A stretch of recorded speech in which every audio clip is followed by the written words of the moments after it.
Chapter 2040. But how could Hunyuan calm himself down to regulate his breathing? If he couldn't fight, wouldn't they be at the mercy of others? There's still a pill here. Keep it and eat it. Feng Jiu gave him a pill bottle, then stood up and walked forward.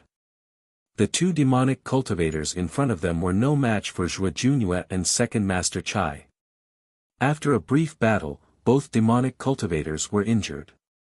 One of them even had his arm cut off by Zhuo Junyue. The thick smell of blood permeated the air. The blood demon narrowed his eyes and stared coldly at Zhuo Junyue. I didn't expect you to have some skills. The two demonic cultivators covered their wounds and retreated. They stared at the two of them viciously. Zhuo Junyue turned his sword and pointed it at the ground. He didn't say anything and just stared at the blood demon cautiously. Feng Jiu walked forward and glanced at the demonic cultivators. Her gaze naturally swept past Han Rong. She smiled inwardly when she saw him staring at her. No matter how hard he tried, he wouldn't be able to guess who she was. This time, she wouldn't let him escape. Han Rong looked at the young man in green. The more he looked at him, the more he felt that there was something wrong with him. However, he couldn't put his finger on it. Thus, he moved closer to the blood demon and whispered a few words to him. After hearing Han Rong's whisper, the blood demon looked at Feng Jiu playfully. Oh. What's so special about this kid? Why can't I tell?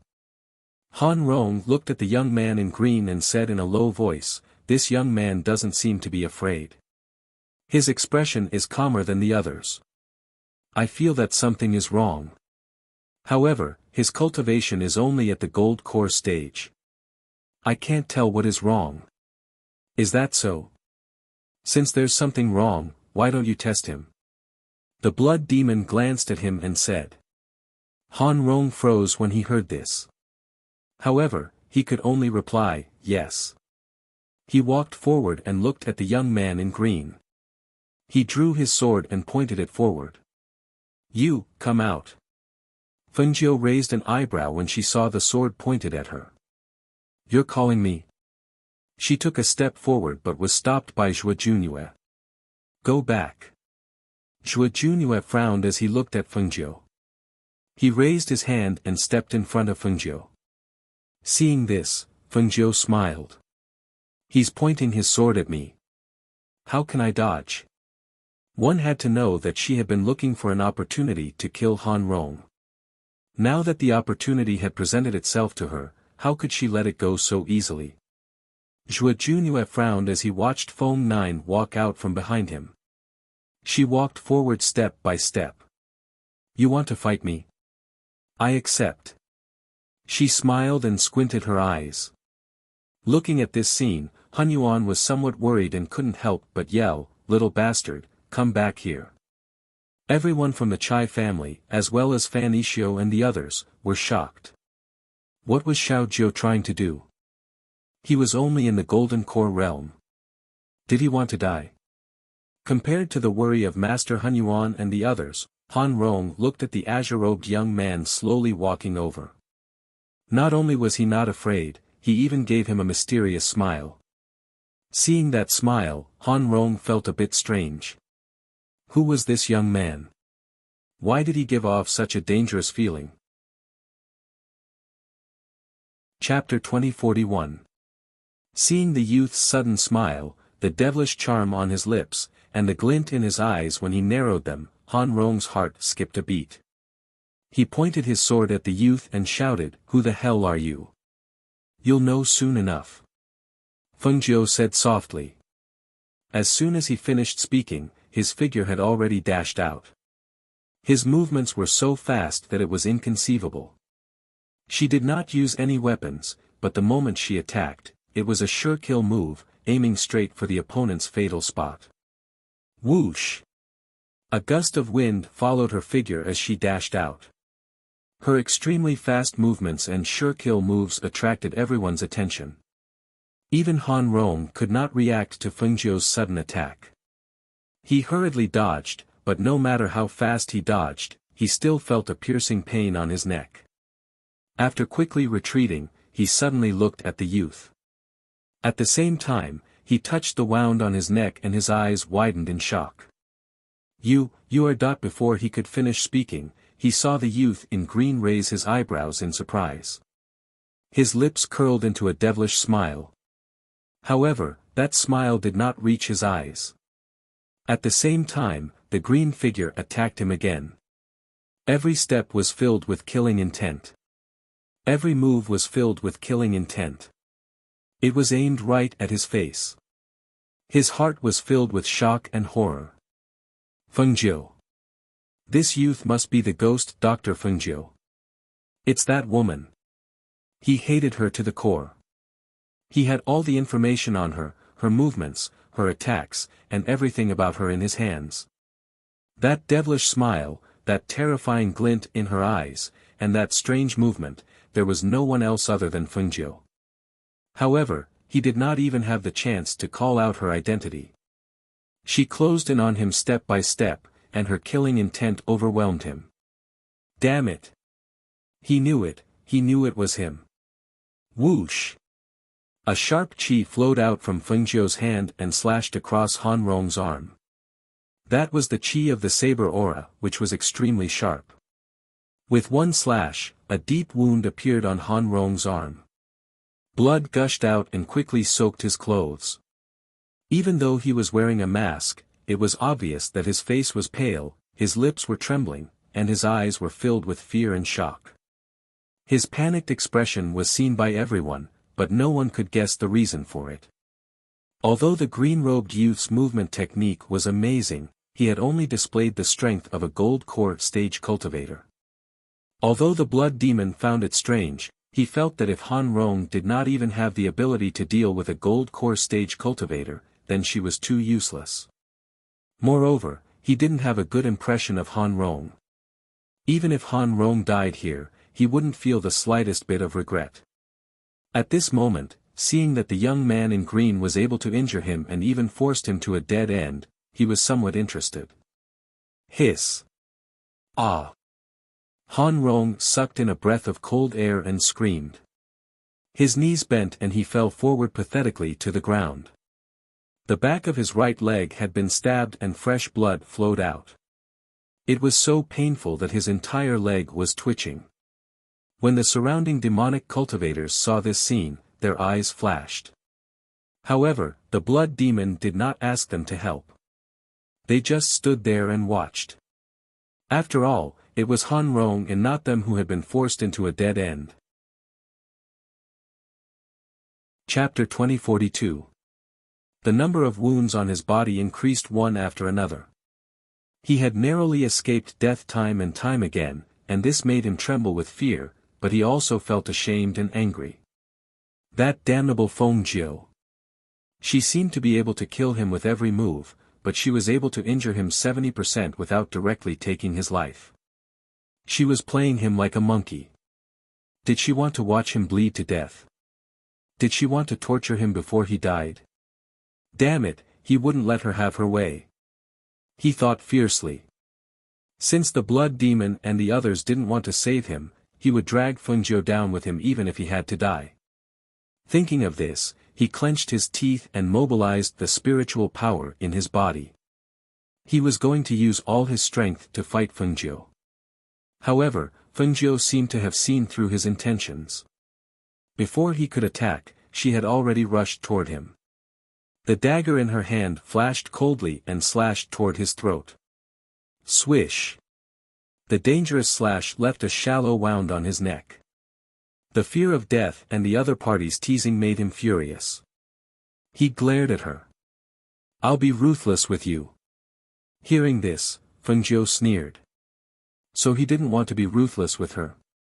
He was clearly anxious. Seeing the wounds all over his body open up, except for the wound on his neck, every cut was so deep that the bone could be seen. She felt that it was about time. This Han Rong was also pushed to the edge by her. The killing intent in her heart stirred.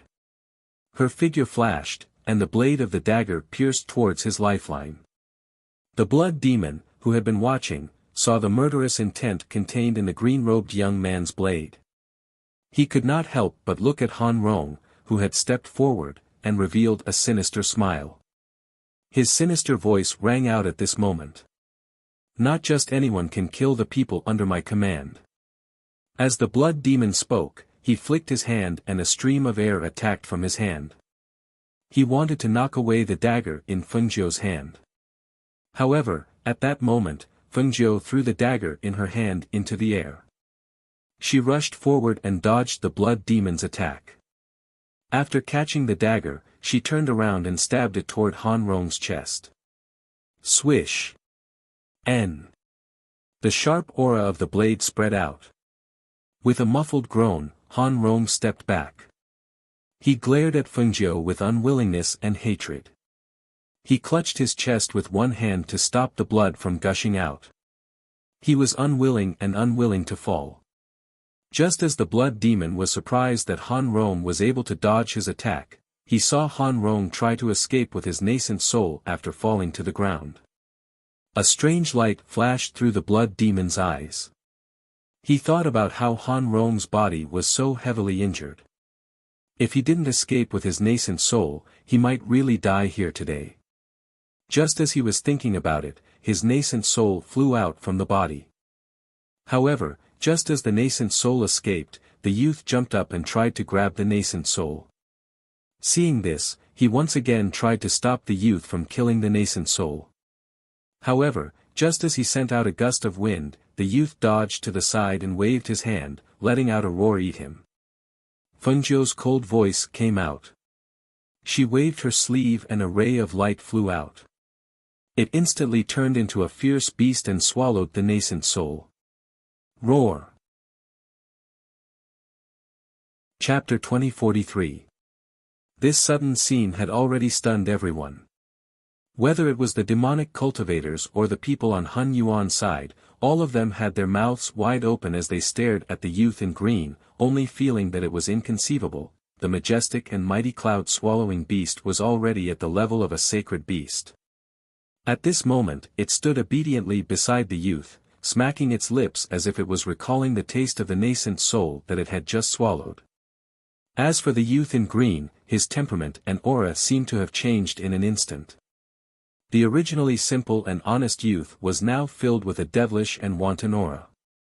The night wind gently blew, blowing his hair, allowing them to see the corners of the youth's lips curl up slightly, as well as the languid and arrogant voice that came from his mouth. If I want to kill someone, no one will be able to escape. Fengjiu's chin was slightly raised, her eyebrows were full of wanton and arrogance. At this moment, she no longer restrained her aura, that noble temperament, that powerful aura that had been in a high position for a long time, naturally flowed out. There were only corpses left on the ground, and the nascent soul that had tried to escape had already been swallowed by the sacred beast. The surroundings were silent, only the sound of breathing and the rustling of the leaves on the ground being blown by the wind could be heard. This kid has hidden his strength. Han Yuan, who was sitting cross-legged on the ground, muttered with his eyes wide open. There was actually a time when he had misjudged. This kid's skills and strength, most likely, were far more than what they saw now. No wonder he was unwilling to acknowledge him as his master, so it was because he himself had such strength and a contracted beast. A sacred beast? TSK, not simple. Seeing this, Zhuo Jun's eyes flashed with surprise. No wonder he had always felt that this youth gave him a very strange feeling, so it was because of this. To be able to have such a sacred beast, how could his cultivation be only at the golden core stage? That meant, he had suppressed his strength. The people of the Chai family were also dumbfounded. That simple and honest-looking Xiaojiu, actually had such a ferocious and powerful contracted beast. That was a sacred beast, right? Fan Yishio was also shocked as he looked at the green-clothed youth. This youth had been very low-key along the way, but had saved them twice. If he hadn't seen it with his own eyes, he wouldn't have believed that the person just now was the one who had smiled and called him Big Brother Fan. How could such a person be a member of the Chai family? At this moment, he couldn't help but wonder. As for the people from the Chai clan, after recovering from their shock, they thought that the Nebula Immortal sect was truly a place with crouching tigers and hidden dragons. Even Xiaojiu, this seemingly honest and thin youth, actually had such ability and had such a powerful contract beast. As expected of one of the four great immortal sects. The blood demon looked at the sacred beast, and the interest in his eyes grew stronger. He stared at the young man, and saw that the young man's cultivation level was still at the golden core stage. However, because he did not restrain his qi, he could faintly see that he was different from before. This made him curious. Who exactly was this young man? Who are you? Chapter 2044. Why do you care who I am? Fengjiu glanced around and snorted. Are you going to take your men away? Or do you want to fight me? It's up to you. But let me tell you, I'm not as easy to deal with as the old man. Han Yuanzi, who was sitting cross-legged at the back, heard this and his mouth twitched. What did he mean by not as easy to deal with as the old man? Did he mean that the old man was inferior to him? This little rascal was indeed a little rascal. He didn't know how to respect the old at all. Hearing Fengjiu's words, the blood demon laughed and looked at him with interest. Do you think you're qualified to fight me? Fengjiu smiled. You can try whether I'm qualified or not. Do you want to fight one-on-one or in a group battle? It's up to you. In a one-on-one fight, she might not be a match for the blood demon. If it was a group battle, she could let the contracted beasts in her space come out and exercise. Although the fire phoenix didn't come this time, both Tun Yun and Lao Bai were not weak.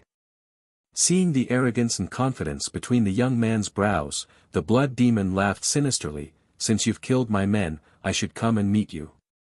I want to see how capable you are. As soon as he finished speaking, a dark red figure flashed past like a ghost. His hand turned into a claw and grabbed at Fengjiu. Fengjiu still held the dagger in his hand. With a twist of his hand, the dagger glinted with a sharp light and stabbed at the claw. Seeing this, the blood demon immediately changed his claw into a palm. The wind from his palm hit Fengjiu's hand that was holding the dagger. She turned around and dodged. While her footwork changed, she didn't stop attacking. The two of them exchanged blows. Everyone who saw this scene was shocked. Not to mention that the blood demon's battle experience was not something that Fengjiu could compare to. His strength and cultivation were not something that ordinary people could deal with. Once the pressure of an expert was released, it would be difficult for weaker people to even straighten their backs in front of him. However, this young man could fight the blood demon without the slightest fear of his celestial sage aura. What did this mean? It meant that this young man's strength was not inferior to his. Freak! What a freakish monster! His bone age was so young, yet he had the same strength as an old monster. What kind of cultivation speed was this? It was too heaven-defying. No wonder that devil cultivator from before couldn't resist at all. No wonder that devil cultivator didn't hesitate to use his nascent soul to escape in order to find a way out. How could the blood demon, who was fighting with Fengjiu? He did not know what kind of thoughts had appeared in his mind, but he suddenly took a few steps back and stared at the young boy in front of him. He saw that the young boy had a delicate and handsome face, and there was a hint of confidence and coldness between his brows. His eyes were very beautiful, and the light in his eyes was sharp and intimidating. Looking at the young boy again, although his body was thin, it seemed that he had not yet grown up. If his body grew up in another 2 years, he could be a well-built young boy. Chapter 2045. Fengjiu frowned when he saw the blood demon suddenly retreat and look at her with that gaze. His expression turned cold. She was all too familiar with that gaze. The person who looked at her with that gaze didn't see her as a person, but as an object. Brat, the more I look at you, the more I like you. How about you come to my side? I can promise you a bright future. The blood demon said with a smile. He thought that if he smiled, he would look amiable. However, he didn't know that it would have been better if he didn't smile. His smile made him look even stranger. Fengjiu sneered. But I don't like you. You're already so old, yet you're still wearing red. You're such an eyesore. The blood demon's eyes narrowed, and a sinister look flashed through his eyes. Ha! Since you refuse a toast only to be forced to drink a forfeit, then don't blame me for being impolite. Today, whether you're willing or not, you're mine. With that, the dark red figure attacked Fengjiu. Fengjiu's eyes turned cold, and spiritual power surged from his body as he rushed forward. Seeing the two fighting, Hunyuan was so angry that he cursed, "Old bastard, you perverted old bastard. What do you mean by, whether you're willing or not? I never thought that this old thing was such a perverted thing." The others were also bewildered when they heard the blood demon's words. Did the blood demon take a liking to Fengjiu? Could it be that an old guy like the blood demon was also a homosexual? For a moment, everyone looked at the two people in front of them with strange expressions, and they forgot to fear their current situation. Only Zhuo Junhua pondered after hearing the blood demon's words. He didn't think that the blood demon would have such thoughts. He should be thinking, seeing the youth's outstanding skills and cultivation, a thought flashed through his mind. He wanted to possess him. He wanted to keep Fengjiu by his side so that he could possess him when his lifespan was nearing its end. Thinking of this, his gaze darkened, and he pursed his lips as he looked at the scene in front of him. He wondered if Fengjiu had a chance to win. If he lost to the blood demon, no one here would be able to escape. Fengjiu would also fall into his hands and become his pet. Just as he was thinking, he heard a loud bang. He looked up and saw that the green-robed youth, Fengjiu, had been pushed back by the blood demon. He staggered back a dozen steps. Seeing this scene, his heart sank. Just as he was about to go forward, he was stopped by the old man. "Junhua, come here." Hun Yuanzi called out in a deep voice. He frowned as he looked at the scene in front of him. There was a thoughtful look in his wise eyes. No one knew what he was thinking. Zhuo Junhua looked back at him and then at Feng Nine in front of him. He then walked up to him and asked in a deep voice, "What's the matter?" "This old man." The blood demon used the Vajra seven-step fist against the youth. How could the youth withstand it? The Vajra seven-step fist was the blood demon's famous martial technique. Hunyuan glanced at him and said, "You're not even as strong as that little bastard. Don't go up and cause trouble for him. Just watch from the side. You think he can handle it?" Zhuo Junhua asked with a frown. "That is hard to say." Chapter 2046. Zhuo Junhua was very surprised to hear this. This was indirectly admitting that the little bastard's cultivation was very strong. If he could even defeat the blood demon, then there was no need for him to take him as his master. If it wasn't for the scene in front of him, even if the little bastard himself told him that he was so strong that he didn't need to take him as his master, he wouldn't believe it. He can't deal with the blood demon's Vajra seven steps fist. As Zhuo Junhua spoke, he looked at the youth who was retreating under the blood demon's attacks with a trace of worry in his eyes. Seeing that Fengjiu's attacks were suppressed by the blood demon's Vajra seven steps fist, Master Hunyuan was also worried, so he began to complain. "This brat, I told him to take me as his master, but he didn't listen. Tell me, with his talent, if he took me as his master and learned my 8 trigrams fist, why would he be afraid of the blood demon? I'll go help him." Zhuo Junhua spoke and was about to go forward, but he was pulled back by the old man. "Wait, look, that little bastard's posture seems to have changed." The old man pulled Zhuo Junhua with one hand and looked at the youth who was forced back by the blood demon's Vajra seven steps fist. Zhuo Junhua's eyes flashed as he looked forward. Indeed, after the young man was pushed back again, his aura and posture had changed.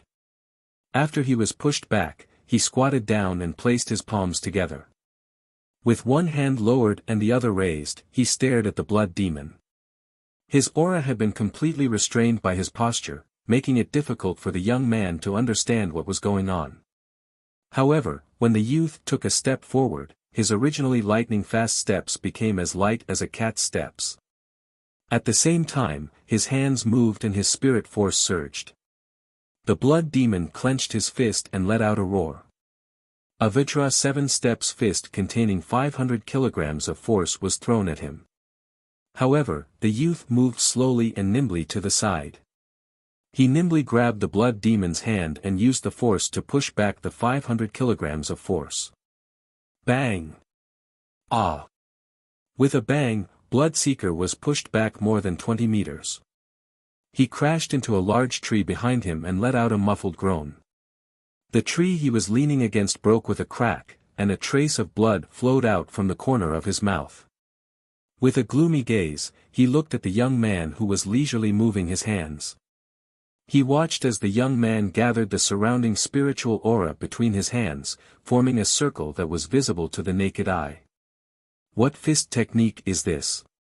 Blood Demon asked in a gloomy voice. He raised his hand to wipe away the blood at the corner of his mouth. His 1,000 pounds of strength was actually deflected back by him with little effort. How could there be such a powerful technique in this world? Hun Yuanzi's eyes widened when he saw this. He stared at Fengjiu in shock and jumped up from the ground. He grabbed Xue Junyue's shoulder tightly and his face flushed with excitement. This is Tai Chi. Fengjiu glanced back at Hun Yuanzi and smiled wickedly. It is Tai Chi. Tai Chi. Blood Demon frowned. Tai Chi and 8 trigrams are one family. Why did he feel that it was similar to 8 trigrams? Tai Chi. It's Tai Chi. Chapter 2047. I don't care if you're Tai Chi or 8 trigrams. I don't believe that I can't take you down today. He shouted in a gloomy voice and took a step forward. His fist carried a fierce hidden force as he swung it at Fengjiu. Tai Chi, using softness to overcome strength, using stillness to overcome strength, using weakness to overcome strength. Fengjiu's gentle voice came out of her mouth. As she spoke, her movements and body technique changed. Although her movements seemed slow, she easily avoided the blood demon's Vajra 7 steps. Her body technique was as beautiful as moving clouds and flowing water. It was natural and smooth, and her body coordination was excellent. It was this set of fist techniques that didn't seem to have much strength that suppressed the blood demon's Vajra 7 steps again and again. The surrounding people were stunned. Hun Yuanzi, in particular, was the most agitated. He unconsciously tightened his grip on Xue Junyue's shoulder, causing Xue Junyue to feel some pain. He frowned and turned to look at the red-faced old man. Take your hand away. Tai Chi. Look. It's Tai Chi. This little bastard, how can this little bastard know Tai Chi? Which old monster taught him? He acted as if he didn't hear anything and spoke excitedly. He couldn't help but feel satisfied when he saw the blood demon miserably dodging the Tai Chi. Well done. Beat him. Beat him hard. Beat that shameless old thing to death. He cheered from the side. He was full of energy and his ruddy face shocked the demonic cultivators. Wasn't Hun Yuanzi poisoned? With the blood demon's poison, people in the future would die within the time it takes to burn a stick of incense. Even if this old man had a cultivation base to protect his body, it was impossible for him to be fine and still have a ruddy face, right? What was going on? Was the poison ineffective on him? Or was he cured of the poison? If Hun Yuanzi wasn't poisoned, it would be difficult for them to take the lives of those people. Just as everyone was pondering, they saw a surge of spiritual energy in front of the green-robed young man form a Tai Chi and fiercely attack the blood demon. With a bang, the blood demon was sent flying dozens of meters away. Pooh! When his body flew out, blood demon coughed out a mouthful of blood. He helped himself up, but he didn't go forward. Instead, he put on the sharp gloves on his fingers and charged forward. Ah! Feng Jiu let out a loud roar and charged at Feng Jiu as if he was flying. He seemed to have activated his true qi and was ready to fight with his life on the line. However, when his fist was about to hit Feng Jiu, he suddenly pulled out a long sword from his sleeve and attacked Feng Jiu. A sharp sword aura was released, and the sword aura was threatening. Despicable. Everyone from the Chai family was shocked and cursed angrily. Their hearts were also in their mouths. In terms of weapons, Xiao Jiu was probably not his opponent. Moreover, Xiao Jiu did not have a weapon in his hand, only the dagger that he had previously hidden in his boot. This shameless old thing. He can't beat me, so he wants to play dirty. Han Yuanzi also cursed angrily. Zhou Junue frowned and wanted to go forward, but he saw that the old man's hand was still on his shoulder. He looked back at him and said, "Do you want to watch him die?" Chapter 2048. The old man gestured for Fengjiu to look ahead. Just as the blood demon's longsword was about to reach him, Fengjiu dodged to the side, and a green light flashed. At that moment, they did not see what it was. They only heard the clang of the sword and the blade. Clang! Whoosh! The sword light refracted, and the sword qi surged. At the same time, a groan was heard, and a trace of the smell of blood spread. The two figures exchanged several blows in an instant, and the clang of the sword and the blade was heard. The air was filled with powerful spiritual auras and coercion. The two of them were so fast that no one could clearly see the swords in their hands or their sword moves until a powerful airflow was knocked away and the two figures retreated. The long sword was pointed to the ground, and the green figure stood against the wind. At this moment, everyone could see the sword in the youth's hand. The Qingfeng sword. Han Yuanzi and Second Master Chai exclaimed at the same time. They recognized the Qingfeng sword. It was said that this sword was an ancient divine sword. However, this ancient divine sword had disappeared for many years. How could it suddenly appear again? And in the hands of such a youth? Zhou Junue looked at the young man holding the green sword, and a dark light flashed in his eyes.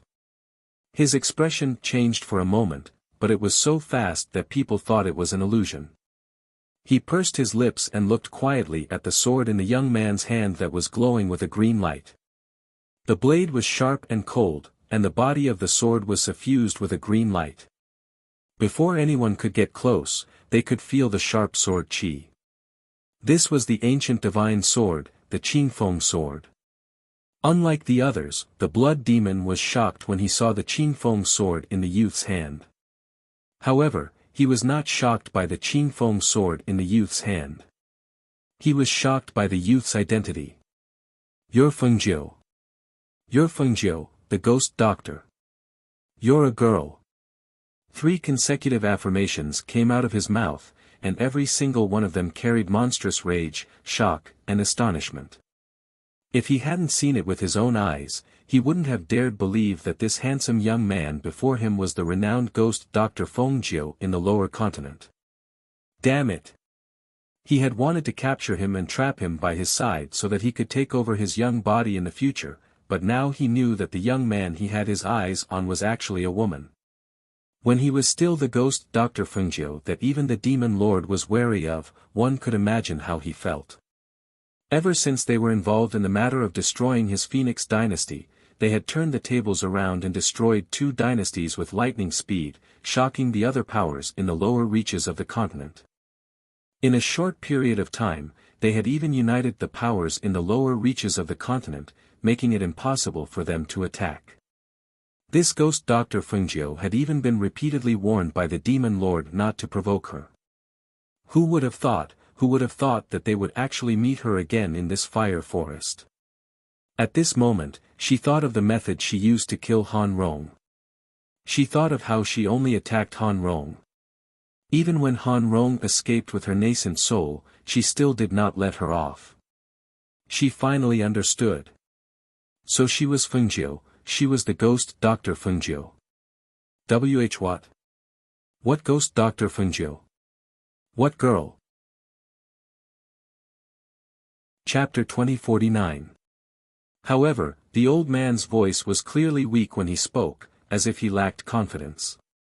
He stared at Fengjiu with a strange expression, sizing him up again and again. No one knew what he was thinking, but his expression was very strange. The others also looked in front of them in astonishment. Why did the blood demon say that Fengjiu was a woman? Wasn't he a man? That couldn't be, right? Zhuo Juanyue's gaze shifted slightly as he looked Fengjiu up and down, deep in thought. Fan Yixio was also stunned. A woman? That couldn't be, right? No matter how you look at him, he's still a young man. Even if he's a little handsome, he has nothing to do with being a woman. There's no trace of a woman's shyness or bashfulness on Fengjiu's body. How could he be a woman? Furthermore, they've been quite familiar with each other all this time. If he were a woman, how could they not recognize him? The blood demon ignored them. He cautiously took a step back and stared at the smiling young man in front of him. His embarrassment turned into anger as he shouted, "The great ghost Dr. Fengjiu has disguised herself as a man. It's one thing, but you've even changed your appearance and disguised yourself like this. What? Are you ashamed of yourself?" Unfortunately, he couldn't tell that this young man was a woman and still wanted to possess him. He really didn't dare to imagine what would happen if he, a dignified blood demon, was trapped in a woman's body. However, when he thought of this, he took a deep breath. His opponent was the ghost Dr. Fengjiu, someone who even the demon sovereign feared. How could he be so easily captured? He had thought too simply of the situation. Fengjiu twirled the emerald-edged sword in her hand and raised her eyes to look at the blood demon. Her lips curled into a smile that wasn't quite a smile. "I didn't think that the great blood demon would know of me. I'm truly honored." "Humph. Fengjiu, I know your target was Han Rong. Now that Han Rong is dead, the enmity between us is over. I won't fuss about it with you today." As he spoke, the blood devil retreated step by step, and at the same time, he waved his hand to signal the other devil cultivators to retreat. Fengjiu didn't give chase as she watched the blood demon retreat. She just stood there and watched. At the same time, a cold voice mixed with spiritual energy came from her mouth. "Tell your demon sovereign that one day, I will flatten your demon palace." Hearing this, the blood demon felt a lump in his throat. He turned around and stared at the green figure with a gloomy face. He replied in a gloomy voice, "Our demon hall will be waiting for you at any time." As soon as he finished speaking, the group of devil cultivators disappeared without a trace in the blink of an eye. All that was left was the faint smell of blood in the air, as well as the astonishment and disbelief of the surrounding crowd. They all left just like that? Those demonic cultivators who couldn't even beat primordial chaos ran away after recognizing Fengjiu's identity? Everyone was dumbfounded. Some of them stared blankly at the green figure in front of them, only feeling that it was inconceivable. What was the background of this ghost Dr. Fengjiu? Could it be that just by flashing the ancient divine sword and mentioning the name of ghost Dr. Fengjiu, he could scare off the devil cultivators? Moreover, even the blood demon, one of the 10 great devil cultivators under the demon sovereign, was scared off. Were they seeing things? At this moment, everyone was shocked and felt that it was inconceivable. This was something that they had never encountered before. It was too strange, too unbelievable. Also, if the ghost Dr. Fengjiu that the blood demon was talking about was the young man in front of them, then wasn't he her? A woman? Chapter 2050. Fengjiu turned around when she sensed the gazes of the people behind her. When she met their curious and admiring gazes, she said helplessly, "Actually, one of the main reasons I entered the volcano forest was to kill that person." She pointed her Qin Feng sword at Han Rong's corpse on the ground. Her words told them that she was neither from the Nebula Immortal sect nor from the Chai family. Fan Ishio and the rest, as well as Second Master Chai's group, all stared at her with their mouths agape. They had thought that she was one of the other party's people, but after all this time, she had snuck in from nowhere. Xiaojiu, you are really a woman. Chai Feng stared at her with a strange expression. He could not imagine what this young man would look like in female clothing. Yes, I am a girl. She smiled. This smile did not have the evil charm she had when she accepted the challenge. Instead, it had the friendliness of a girl next door. But how can you be a girl? You. He looked her up and down and pointed at Fengjiu's flat chest. He wanted to ask, but he could not bring himself to ask. Kid, what are you asking? If she says she is a girl, then she must be a girl. Why do you have so many questions? Second Master Chai patted Chai Feng's head to stop him from asking. Feng Jiu smiled and didn't say anything else. She wiped the Qing Feng sword and prepared to put it away. However, a figure walked in front of her at this moment. This is the ancient divine sword, Qing Feng sword. May I have a look? Zhua Junue stood in front of Fengjiu and looked at the sword in her hand. Fengjiu was slightly surprised when she heard this, but she still handed the Qing Feng sword to him. Don't touch it with your hands. The Qing Feng sword's aura will hurt you. She reminded him. Han Yuan, who was behind them, was stunned. What's wrong with Junue? Why is he interested in the Qing Feng sword? Although the Emerald Edge sword was an ancient godly sword and even he was curious about it, it would be inappropriate for him to play around with other people's swords. Thank you. Zhua Junue took the sword and took a look. The words Qing Feng sword were engraved on the blade and the sword aura was extremely sharp. Looking at the sword in his hand, his gaze flickered. No one knew what he was thinking. After a long time, he returned the Qing Feng sword to Feng Jiu. He looked at her and asked, how did you get this sword? Zhua Junue was not a person who would overstep the bounds of propriety. Yet, such a person had done two unreasonable things in a row. After hearing his words, Feng Jiu gave him a deep look. This azure-edged sword originally belonged to my master. He hid it in the myriad sword mound. When I first became his disciple, the second thing he told me to do was to enter the myriad sword mound to find the azure-edged sword. He sent me into the myriad sword mound, and I personally found it and brought it out.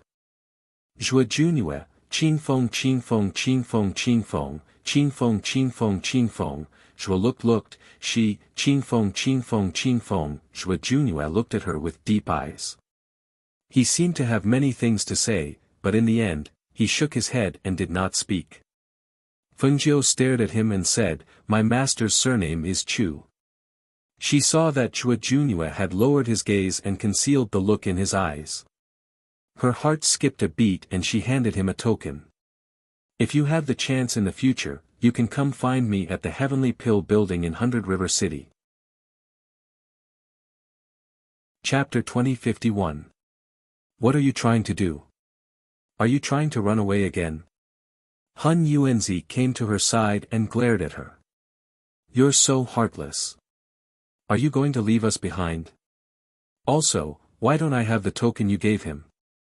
Give me one too. He extended his hand to Fengjiu. Fengjiu glanced at him and said with a smile, the medicinal pills I gave you weren't cheap. Besides, I saved your life. Humph. I don't need you to save me. That old thing can't kill me. He snorted and asked, where are you going? Aren't you going to come with us? Xiaojiu, are you really leaving? Second Master Chai also stepped forward and asked.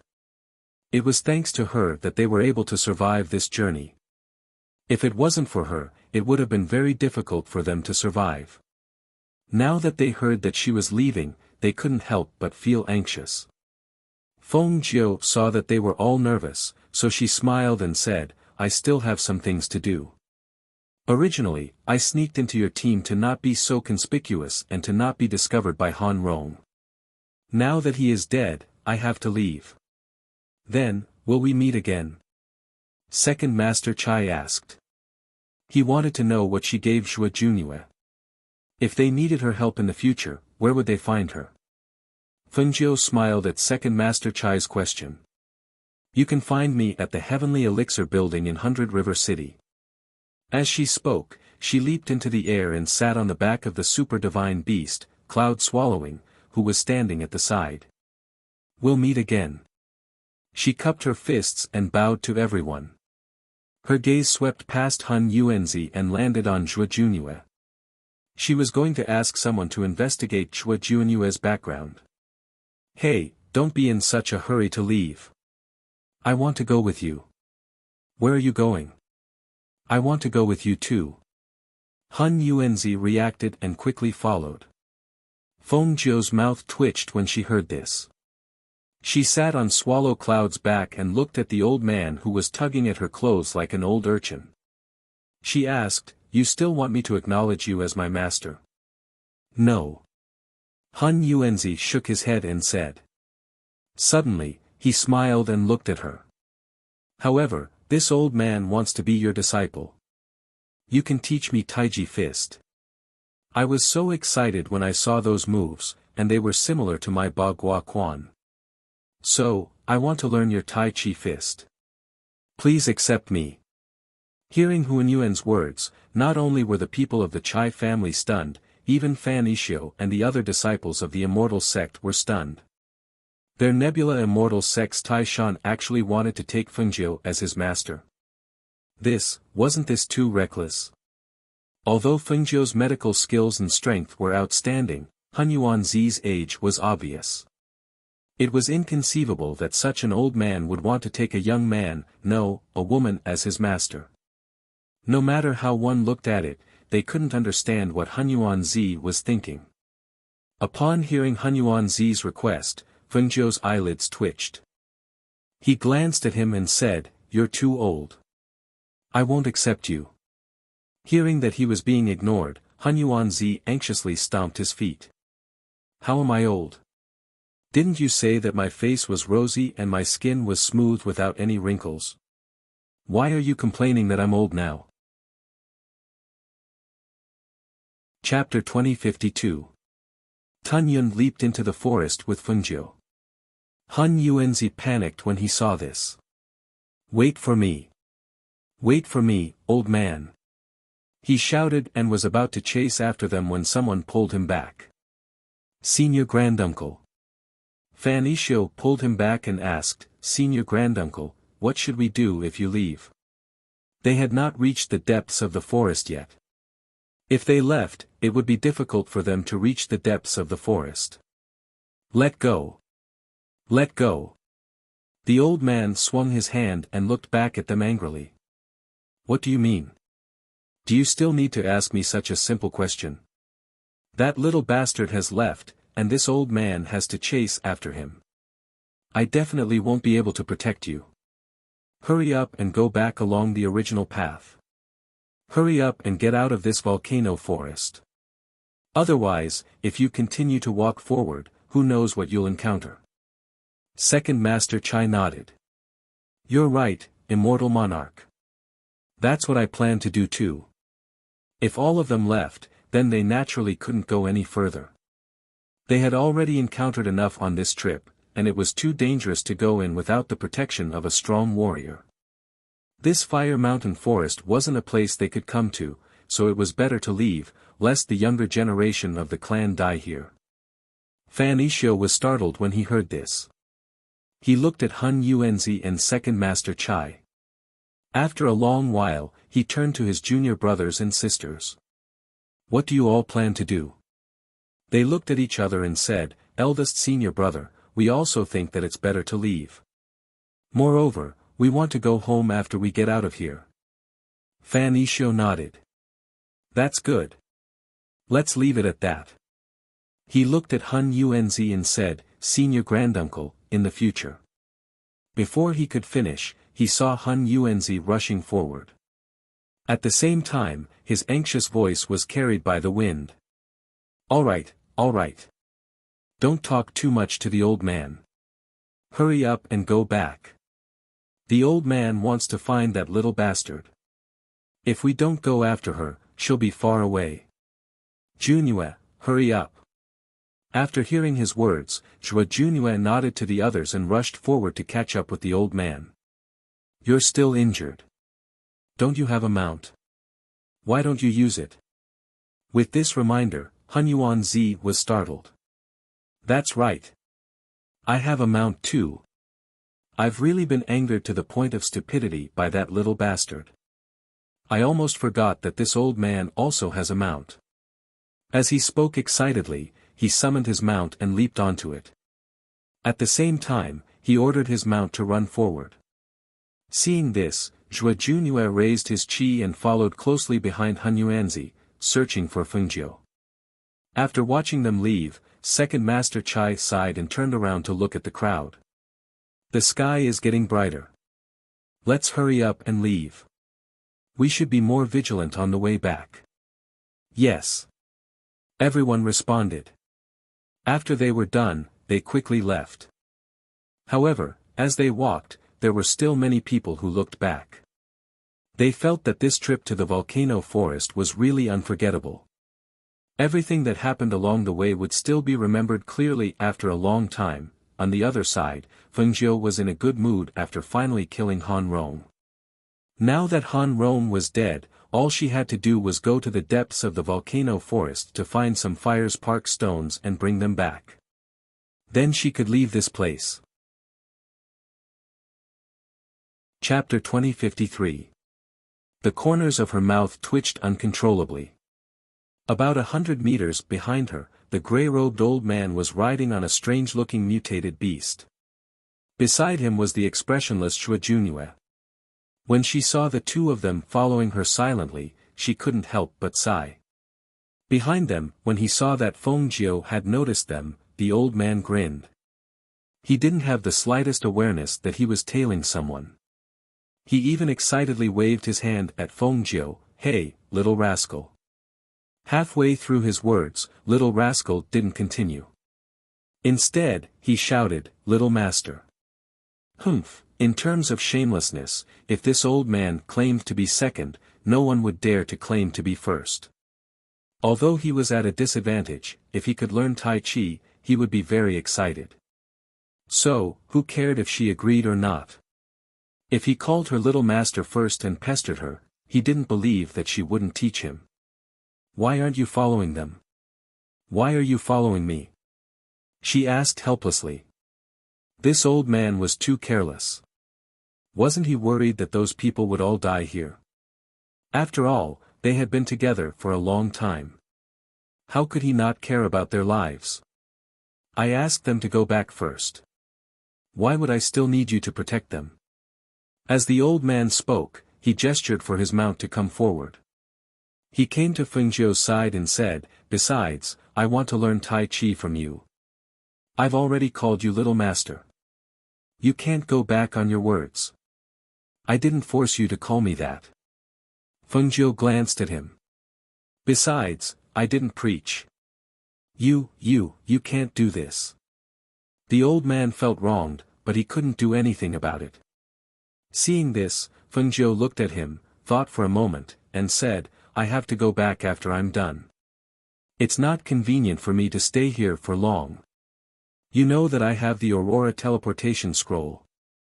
I can leave much faster than you. Speak human." The old man glared at her. Didn't she have to say what she wanted to say? "It's useless for you to follow me. I might disappear at any time. Since you want to learn, I can show you the way."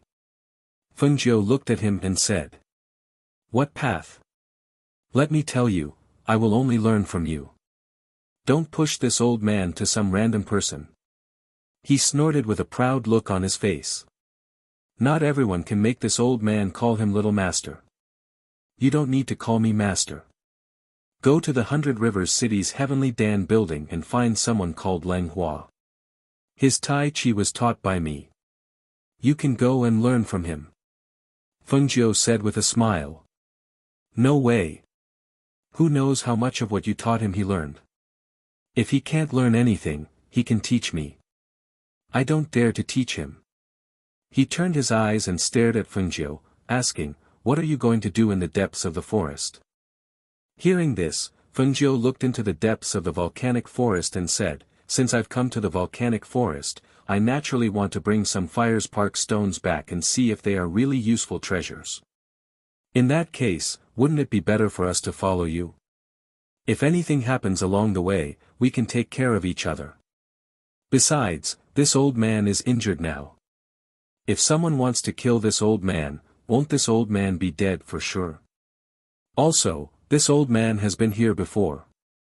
I'm familiar with this place. He said proudly with an expression that said he knew where to find the fire-spark stones. Chapter 2054. Han Yuanzi stared at Fengjiu, then turned to look at Zhuo Junue beside him. His expression turned strange. This little girl kept staring at the block of wood. He was sure that even if she agreed to go with him, it was because of this block of wood. Could it be that she had taken a liking to him? He stroked his beard at the thought of him, and his wise eyes darted around. Thus, the one-man party became a three-man party.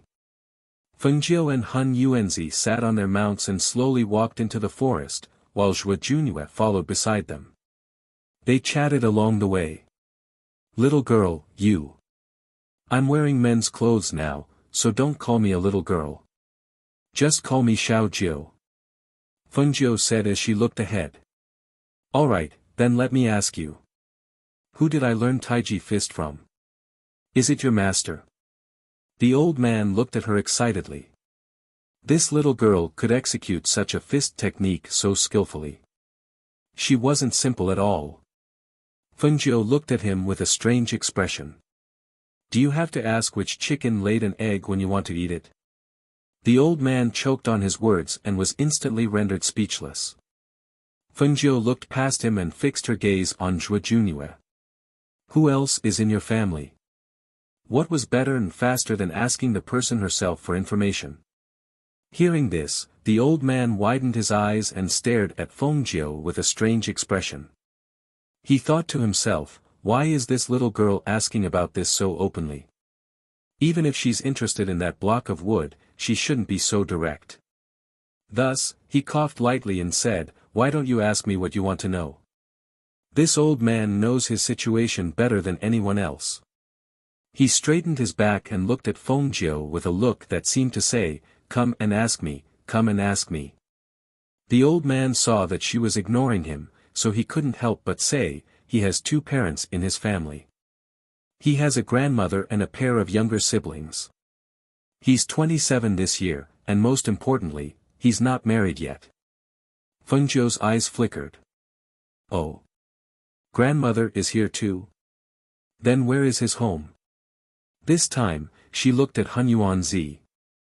It's in Wanxiang City. Wanxiang City's Zhuo family. Just ask around and you'll know. It's not far from 100 Rivers City. The old man said with a smile. Zhuo Junue glanced at the old man, speechless. He knew exactly what the old man was planning. He didn't know what was going on, so he was just spouting nonsense. Fengjiu nodded, yes, I understand. She took out her wine gourd and drank a mouthful of wine. So it was the Zhuo family of Wanxiang City. Xiao Jiu, why are you so curious about him? Could it be that you've taken a fancy to him? The old man looked at Fengjiu with a smile and asked. Hearing this, Fengjiu, who was drinking a mouthful of wine, choked. Cough, cough. She coughed and glared at primordial chaos. What are you talking about? How is this possible? Impossible? The old man looked askance at her in disbelief. He obviously didn't believe her. It's impossible. I have a fiancé, and we're just short of getting married. Fengjiu explained helplessly. What was this old man thinking? How could she be interested in Zhuo Junue? What nonsense! Zhuo Junue also glanced at the old man, his expression ugly. You have a fiancé? Then why are you asking about him? The old man asked strangely. This girl was so outstanding. What kind of man would she like? He couldn't help but be curious. Chapter 2055. The three of them walked into the forest and chatted for a while. Since Zhuo Junue didn't speak much, Fengzhou didn't ask any more questions. The journey was quite peaceful. Before the beasts in the forest could get close, they were scared away by the aura of their mounts. They didn't even need to fight. Until noon, when they stopped to rest and took out rations from the space to eat, a group of mercenaries came to rest nearby. When the mercenaries saw the three of them, they were surprised. They sized up the three of them and recognized that the old man was the Nebula Immortal Sect's Master Hunyuan. As for the other two, they didn't know who they were. It's Hun Yuan from the Nebula Immortal Sect. Leader, should we go and greet him? A mercenary asked the leader. Since we've met, it's better to greet him. As the mercenary group leader spoke, he glanced behind him and said to everyone, you guys rest here. I'll go ahead and greet them. Among the 30 to 40 mercenaries resting here, there was a tall and muscular man wearing a mercenary uniform who was eating rations. If Fengzhou saw him, he would be overjoyed.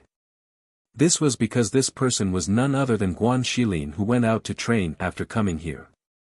The leader didn't get too close. Instead, he cupped his fists and bowed. Hun Yuan, Immortal Lord, I didn't expect to meet you here. Seeing that he was recognized, Hun Yuan looked at the mercenary in surprise. How do you know this old man? I don't think we've met before. Immortal Lord naturally doesn't know me. However, I was fortunate enough to see Immortal Lord once. The mercenary smiled. Back then, I met Immortal Lord and saw Immortal Lord saving people. It's still fresh in my memory. Hearing this, Hun Yuan smiled and stroked his beard. He glanced at Fengzhou. So that's how it is. This old man has a kind heart. When I was outside, I often saved people. After saving so many people, I don't remember it. Fengzhou didn't react. He just ate his rations and didn't say anything. After chatting with Hun Yuan for a while, the leader cupped his fists and left. Immortal Lord, my mercenary team is resting nearby. I'll go back first. If fate wills it, we'll meet again. Go. The old man nodded and watched the mercenary group leader leave. Then, he looked at Fengzhou with a smile. How was it, little girl? Did you see it? This old man is very popular. You should learn from me. Save people when you go out, you'll meet someone you know. Maybe you'll meet someone you've saved. Let's go after resting. I've been here for so long, but I haven't seen a single fire spark stone. Fengzhou stood up, patted her green clothes, and mounted Tun Yun's back. What's the rush? I'm not in a hurry. Although he said that, he still got on the back of his contracted beast and walked beside her. Zhuo Junue continued to follow quietly without saying anything. Not long after they left, the mercenary team was about to continue their journey after resting when they heard rustling sounds. Then, a sinister laugh sounded. Ha ha ha ha ha. Another mercenary team. What a waste of effort. Chapter 2056. When the mercenary group's leader saw the 60 to 70 people surrounding them, a grave expression appeared on his face. It's the Death Mercenary Group. Hearing the leader's words, the expressions of all the mercenaries changed slightly. They were also mercenary groups, so they had heard a little about the Death Mercenary Group. According to rumors, the members of the Death Mercenary Group specialized in plundering and robbing in this forest. In addition, they would also recruit other mercenaries into their mercenary group. If they didn't submit to them, there was only one outcome, and that was death.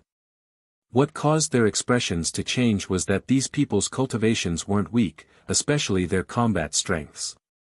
Practically no one who encountered this death mercenary group was able to survive. Seeing the 60 to 70 mercenaries of the death mercenary group wearing dark brown mercenary uniforms surrounding them, the mercenary group's leader calmed down and shouted in a deep voice, "Get ready to fight." Although the ferocious tiger mercenary group only had 30 to 40 people, all of them were men. It wasn't that they hadn't tried to fight a situation where they were outnumbered, but they had never fought the death mercenary group. Yes. The members of the ferocious tiger mercenary group drew their weapons and prepared to fight at any time. They only had a moment of seriousness when they learned that the other party was the death mercenary group, but now, every one of them firmly held the weapons in their hands and prepared to fight at any time. Seeing the strong battle intent on these people, the leader of the death mercenary group couldn't help but narrow his eyes and size them up. "What? Aren't you afraid of death? Ha ha ha. We haven't even fought, and you already know who's going to die." The leader of the ferocious tiger mercenary group raised his head and laughed heroically. "We've never been afraid of anyone. If you want to fight, then come. Hee hee, ignorant." The leader of the death mercenary group sneered and stared at those people. He saw that these people were excellent mercenary seedlings, so he immediately issued an invitation: "As long as you submit to our death mercenary group and become mercenaries under my command, not to mention your lives, even your families will be able to eat and drink well with us. How about it?" The leader of the ferocious tiger mercenary group's face darkened. "Don't waste your breath. The mercenaries under my command aren't cowards who are afraid of death." Hearing this, the members of the death mercenary group were surprised when they saw that none of the mercenaries were moved. At the same time, they also felt a trace of admiration. These people were all men. Since that's the case, then let's fight. There's no need to waste your breath on them. With an order, the 60 to 70 mercenaries surged forward and surrounded the 30 to 40 mercenaries in the middle. For a moment, the glint of swords' sword light flew, and piercing cold sword chi whistled in the forest. The sound of battle resounded, and the airflow in this area was affected by their battle. Although the ferocious tiger mercenary group, the ferocious death, the death mercenary group, ferocious tiger mercenary group, was, the ferocious death sun, this death, s. Among the mercenaries, Guan Shilin was mercilessly swinging his huge blade. His fighting strength was astonishing. Anyone who got close to him would either have their head chopped off, their arms chopped off, or they would be chopped in half by his blade. Chapter 2057. It was precisely because of this that a strange phenomenon gradually occurred. In this chaotic battle of over 100 people, not a single member of the death mercenaries appeared beside Guan Shilin. He brandished his saber and frowned as he slammed the saber hilt into the ground. He saw that there was no one beside him, while the others were besieged by several or even more death mercenaries. Seeing that the members of the ferocious tiger mercenaries were all injured and fighting a bloody battle, he knew that this couldn't go on, so he turned his gaze to the leader of the death mercenaries. He saw that the leader of the death mercenaries was fighting with their leader, and the mercenaries were faintly at a disadvantage. He dodged too slowly and was slashed in the shoulder by the other party. Seeing that the saber was stuck in the flesh of their leader's shoulder, his heart sank, and he immediately stepped forward with his saber. Hiss! The leader of the ferocious tiger mercenary group took a deep breath and cried out in pain. He swung the weapon in his hand towards the other party, but the moment he swung the sword in his hand, the leader of the death mercenary group pulled back his hand. The sword that had cut into his flesh was suddenly pulled out, and a stream of blood splattered out. Under the impact of the force, the leader of the death mercenary group staggered and fell back. However, the leader of the death mercenaries didn't stop attacking because of this. He brandished his saber and attacked the leader of the ferocious tiger mercenaries. At this moment, a death mercenary on the side attacked the leader of the ferocious tiger mercenaries' waist with a sword in his hand. At this moment, it was already impossible for him to dodge. He couldn't help but clench his teeth, thinking that even if he was hit from the side, he had to block the fatal blow in front of him. Unexpectedly, he'd overestimated his combat strength, and the injury he'd suffered from the Death Mercenaries' commander's strike was too severe, causing him to be unable to exert any strength. Just when he thought he was dead for sure, a figure pounced over like a ferocious tiger. He instantly pulled the leader of the ferocious tiger mercenaries behind him, and then he brandished his saber, and a fierce saber aura attacked. The leader of the Death Mercenaries in front of him quickly retreated to avoid the attack and saved his life. However, the Death Mercenary on the side couldn't dodge in time and was chopped in half at the waist by the saber aura. His intestines flowed out, and the bloody scene was nauseating. He was dumbfounded. Looking at the new mercenary who stood in front of him and protected him, his mind was in a mess for a moment, and he only felt that it was inconceivable. This new mercenary who joined them not long ago and only went on 2 missions with them, actually had such amazing fighting strength. He stood behind him and watched as he blocked all directions with the might of one man holding the pass against 10,000 men. Looking at him, the new mercenary in front of him, and the smell of the ferocious tiger mercenaries, and ferocious tiger mercenaries, ferocious tiger mercenaries, and ferocious. The ferocious. Leader, you rest on the side. Leave this person to me. Guan Shilin said in a calm voice, and shouted to the other members of the ferocious tiger mercenary group, 2 of you, come and protect the leader. Apply medicine and bandage his wounds. Okay. 2 of the members of the ferocious tiger mercenary group who came back to their senses quickly responded, and quickly walked to their leader's side. One of them protected him, while the other took out medicine and quickly applied medicine to stop the bleeding. Chapter 2058. I know. Guan Shilin nodded as he spoke. He waved the large saber in his hand and pointed it at the ground. His piercingly cold gaze was fixed on the leader of the Death Mercenaries in front of him. At this moment, the leader of the Death Mercenaries was sizing him up. Seeing his piercingly cold aura and his dark force aura, he couldn't help but raise his eyebrows. Just a mystic? You actually have such ability? Compared to spirit cultivators, mystic was only slightly stronger. Their combat strength was far inferior to spirit cultivators. However, this person's skills and combat strength made him somewhat apprehensive. So what if you're a mystic? It's already amazing if I can kill you. Guan Shilin shouted in a deep voice. As soon as he finished speaking, his dark force aura burst forth. He took a step forward and waved the large saber in his hand, attacking the other party at a fast and ruthless speed. Clang! The leader of the Death Mercenaries quickly used the large saber in his hand to block the other party's attack. However, when the 2 sabers collided, he was forcefully pushed back by the other party's strength. He retreated step by step, completely unable to stop. The aura of the saber shot out from the 2 people's sabers. The strong airflow caused small cuts on the mercenaries on the 2 people's bodies. The leader of the Death Mercenaries injected a surge of spiritual force aura and forcefully pushed the other party away. At the same time, he retreated a few meters back. Sir, with such ability, you're actually willing to be a mercenary in this small mercenary group? As long as you agree to join us, I'll give you the position of vice leader. How about it? He didn't give up and said again. He really felt that this person's skills were very good. If he could recruit him to his mercenary group, it would definitely be a great thing for his mercenary group. Not interested. Guan Shilin's low and sharp voice rang out. He waved the large saber in his hand and attacked again. Every move he made was a killing move. The 2 of them exchanged blows. Not long after, the leader of the Death Mercenaries was slashed by his saber. The wound on his arm was so deep that his bones could be seen.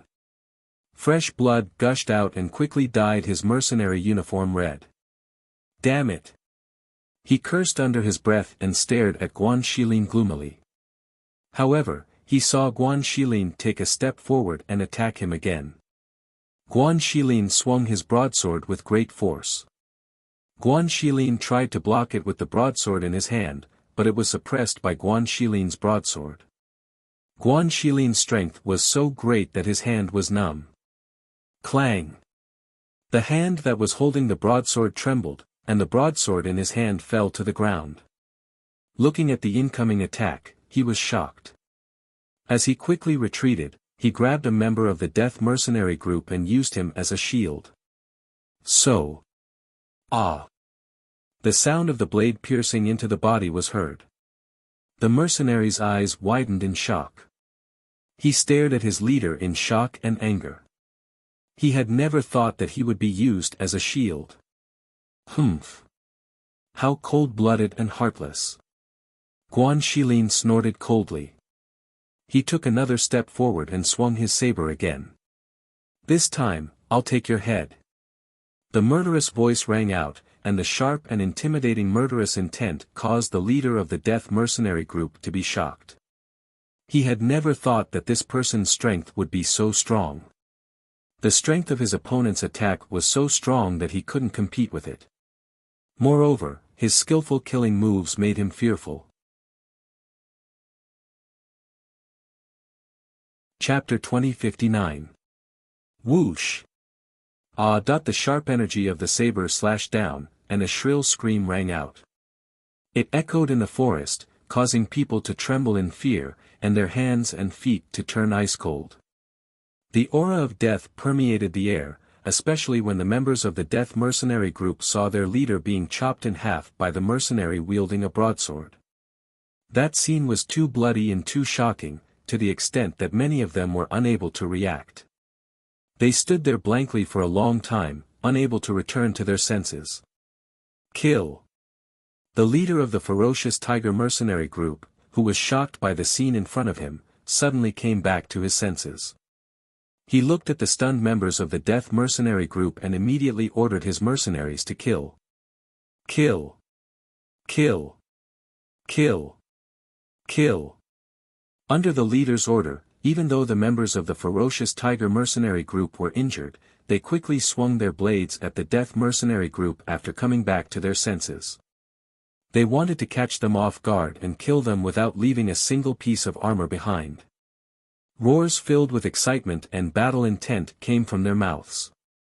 Everyone's spirit force and aura gathered together. At this moment, battle intent surged out like an erupting volcano. Everyone's combat strength seemed to be stimulated, and they all ignored their injuries and did their best to kill the enemy. When the leader of the death mercenary group died, it was like their backbone had collapsed. Everyone panicked and wanted to escape, but the more they panicked, the more chaotic it became. In the end, there were countless casualties, and only a few people managed to escape. On the other side, Fengjiu, Han Yuanzi, and Zhou Junhua didn't leave for long before they heard the sounds of fighting behind them. She didn't feel anything, but Han Yuanzi stopped and looked back. This sound, could it be those mercenaries? He stroked his beard and murmured while looking at Fengjiu. Don't look at me. Do what you want to do. I didn't stop you, Fengjiu said as she sat on Tun Yun's back and drank wine. She wasn't a good person and wouldn't rush forward for everything. Even if she helped, it would depend on her luck and her mood. Hearing this, the old man chuckled. In that case, shall we rest here? Let Junhua go back and take a look. Fengjiu did not answer. Instead, he changed his position and laid face up on Tun Yun's soft and comfortable fur. Meanwhile, Tun Yun laid down so that she could rest comfortably for a while. Seeing this, the old man gestured to Zhou Junhua. Hurry up and check on the mercenaries. If there's anything you need help with, just lend me a hand. Zhou Junhua responded, then took a deep breath and flew back. Seeing that he had left, the old man patted his mount, making it lower its head before jumping down. He walked in front of Fengjiu and asked with a smile, "Little girl, tell me honestly, why do you want to know about Blockhead's family?" Fengjiu glanced at him and did not hide anything.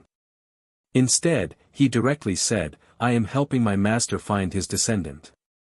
I saw that his expression when he saw the Qingfeng sword was strange, so I guessed his identity. "Since you said that you know everything about his family, then do you know if he has any relatives with the surname Chu?" Chapter 2060. What do you mean? Fengjiu looked at him and asked. "It's their family. They're from the Zhuo family. Although his father is the eldest son of the Zhuo family, his status in the family is not as good as that of a side branch. He is always suppressed by his second uncle. As for his grandmother, although she's still alive, she's been living in seclusion due to her poor health. She doesn't care about the family matters either. This kid's family is practically invisible in the Zhuo family. Otherwise, this kid wouldn't be by my side." Hearing this, Fengjiu was slightly surprised. There's such a thing. Her heart skipped a beat. Could it be that his father? There were some things she wanted to ask, but she didn't feel like it was appropriate. "You want to ask if his father is of the Zhuo family's bloodline?" The old man stroked his beard and smiled. "Actually, this old man doesn't really care about matters related to their family's bloodline, so I really don't know much about this matter. If you want to know, you can ask around yourself." Hearing this, Fengjiu thought to herself, it seems like this matter really needs to be investigated by the Phoenix Guards. Maybe there really is a connection. But this old man will tell you. Do you know why I call him Blockhead? Actually, The old man's interest was piqued, and he stood there and told Fengjiu about Zhuo Junyue. On the other side, the members of the ferocious tiger mercenary group stood there in a daze. They stared blankly at the corpses on the ground for a long time before turning their gazes to Guan Shilin, who was standing with a large sword in his hand. They only knew that Guan Shilin was a new member, and only a temporary one at that. He had only gone on 2 missions with them. Usually, he didn't look any different from the other mercenaries, except that he didn't talk much. Who would have thought that such an inconspicuous mercenary would play such a huge role in this battle, and even bring about such an unbelievable shock to them? In contrast to their stunned expressions, Guan Shilin turned around and strode to the side of the pale-faced leader. "Leader, how are you?" "I'm fine." Although his face was pale, he was excited and in good spirits. He looked at Guan Shilin, who was half squatting in front of him, and smiled gratefully. "Little Guan, thank you so much. If it wasn't for you, I'm afraid I wouldn't have been able to keep my life." "Leader, what are you talking about? This is what I should do," Guan Shilin said as he looked at the others. "Brothers, you're all injured. Let's find a place to bandage your wounds first." "Yes, we can't stay here any longer. Clean up the scene and we'll leave as soon as possible. We'll find a place to bandage our wounds first." The leader of the ferocious tiger mercenary group panted as he spoke, his voice weak. "Go." Everyone quickly cleaned up the scene. Those who were lightly injured helped those who were heavily injured, and the group quickly left. In the dark, Zhuo Junyue, who had witnessed the scene, retracted his gaze and left quietly. The 2 people who were talking heard the commotion and knew that he had returned. They looked back at the same time. Seeing that he had returned so quickly, the old man asked, "How was it? Who did those mercenaries meet? Are they still alive?" "They met the Death Mercenary Group," Zhuo Junyue said. Then, he paused and heard the old man's shocked voice. "Death Mercenary Group? It's over, it's over. Doesn't that mean they're all dead? With their strength, how could they be a match for those people?" Chapter 2061. "Oh. There are mercenaries even stronger than the leader?" the old man asked with interest. "Yes. One of the mercenaries is a mystic. His cultivation is very high. He killed the leader of the opposing mercenary group with a single slash," Zhuo Junyue said. As Zhuo Junyue spoke, he recalled that when he had rushed over, he had not seen the saber slash down. However, judging from the scene, that was indeed the case. The old man stroked his beard and glanced at Fengjiu. As expected, there are strong people everywhere. And strong people like to hide. Fengjiu pretended not to see the old man's gaze. She patted Tun Yun's head. Tun Yun stood up and strode forward. The old man also got on his contracted beast and the three of them leisurely walked into the forest. 2 days later. As they got closer and closer to the crater, not only did the surrounding trees become fewer and fewer, but the temperature on the ground and in the air also became higher and higher. Due to the increasing temperature, Tun Yun was panting from exhaustion. Fengjiu put it into her space and walked by herself.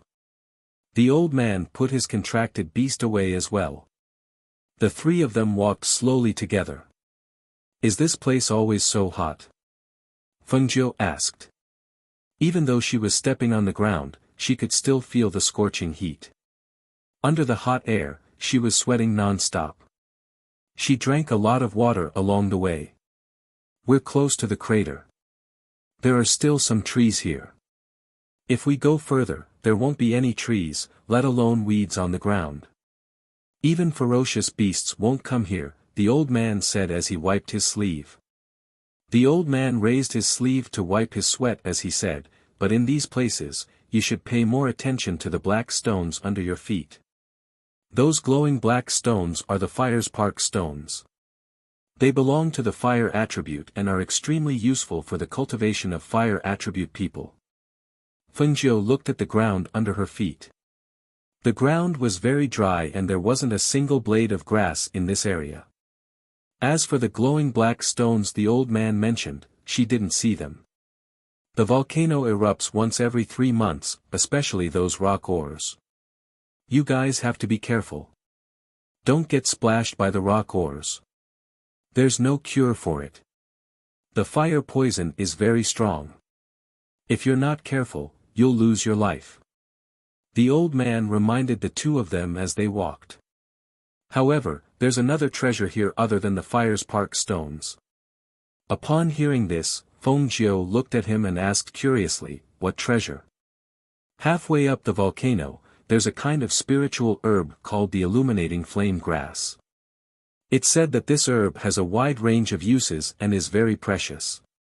It's a spiritual herb that only grows once every 100 years. It's very spiritual and will automatically absorb the illuminating flame stones in the volcano as nutrients.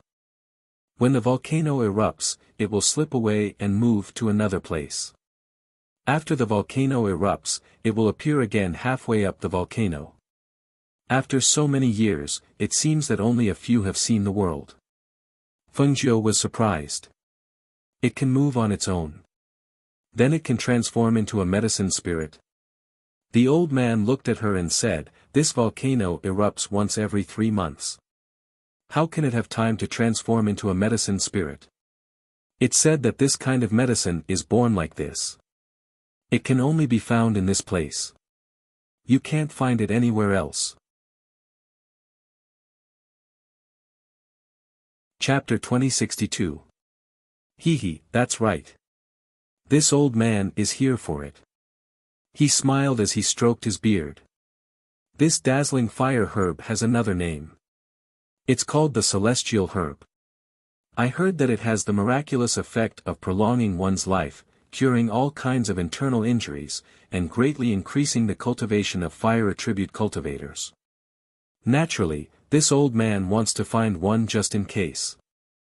Fengjiu looked at him speechlessly. Why was this old man's thinking so different from others? Why would he come here to find the celestial herb just in case? Did he think that he didn't have long to live? Or did he think that he would suffer some kind of fatal internal injury? Hiss. Suddenly, she sucked in a breath. She felt something under her foot. She moved her foot away and saw a sharp black stone protruding from the ground. The black stone shone brightly under the sunlight. Eh. She squatted down in surprise and dug out the sharp black stone. The old man and Zhou Junye walked over. When they saw the black stone that she had dug out, surprise flashed across their eyes. They didn't expect that she would step on a dazzling fire rock while walking. Her luck was truly heaven-defying. This is the dazzling fire rock, right? It's not that shiny. She held the black stone that she had just dug out from the ground. This fire-spark stone was only the size of an egg, but it had a very sharp tip. This small stone was buried underground, and it was this tip that was sticking out of the ground that caused her to feel pain when she stepped on it. This is the dazzling fire rock. Some are bigger than the one in your hand, while others are smaller. The old man smiled at her. With your heaven-defying luck, this old man thinks that if I bring you along to find the dazzling fire herb, we'll definitely find one. Fengjiu played with the dazzling fire rock in his hand.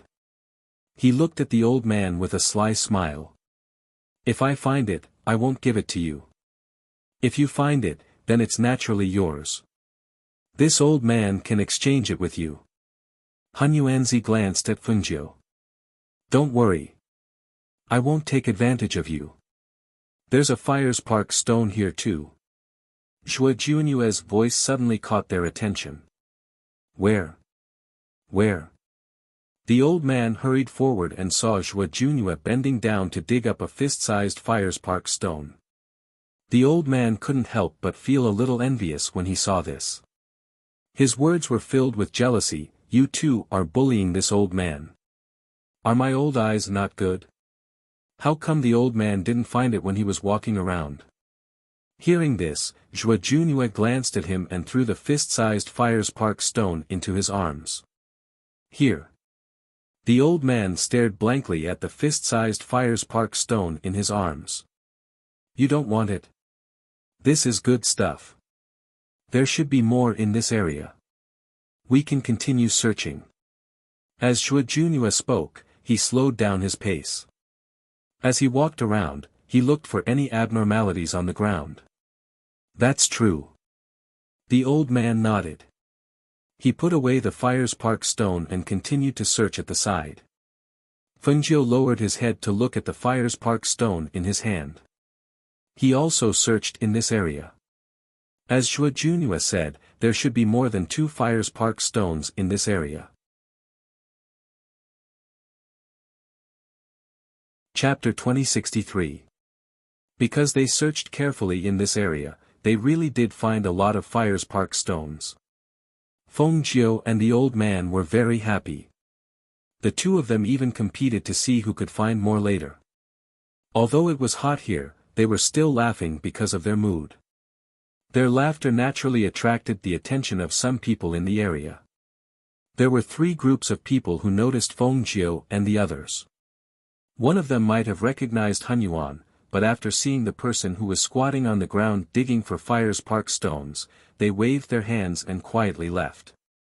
As for the other 2 groups, they saw the 3 of them digging up the fire-spark stones. Moreover, there were only 3 of them. They naturally did not want to miss such a great opportunity. Therefore, they had the idea of robbing them. Whether it was Fengjiu, Han Yuanzi, or Zhuo Junyue, they already knew that there were people watching them. They just ignored them. After picking up all the fire-spark stones they could find, they roughly calculated that there were only about 20 of them. The big ones were the size of fists, and the small ones were the size of rocks. Alright, where are we going? Although it's a little small, there should be more ahead. The old man said with a smile. There was a sense of excitement in his eyes as if he was digging for treasure.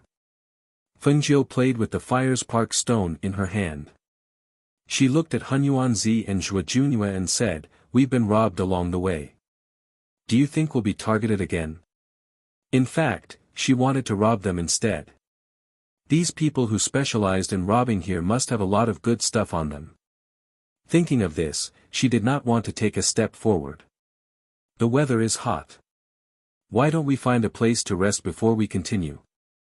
Han Yuanzi and Zhuo Junyue looked at her but did not say anything. The old man thought for a moment and pointed in a direction. It's so hot here. There's not even a place to sit.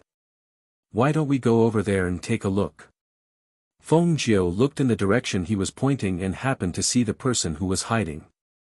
She couldn't help but smile. "Who are you, sir? Why are you hiding?" As soon as she said that, the two groups of people stood up.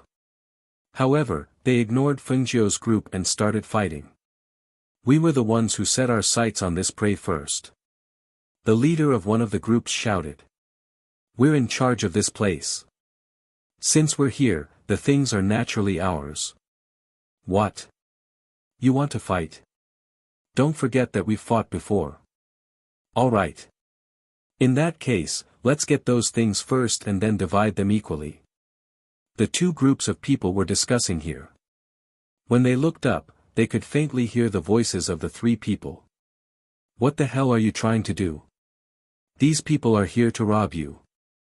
Don't tell me you're going to give them everything. How is that? I was just thinking that since these people came to us on their own accord, we might as well rob them. It's better than letting them rob us." Feng Jiu said matter-of-factly. "Are you confident? The other party has quite a number of people. Although they were not afraid of these people, if they attacked, it would be what's so difficult about that?" Her eyes flashed with a sly smile.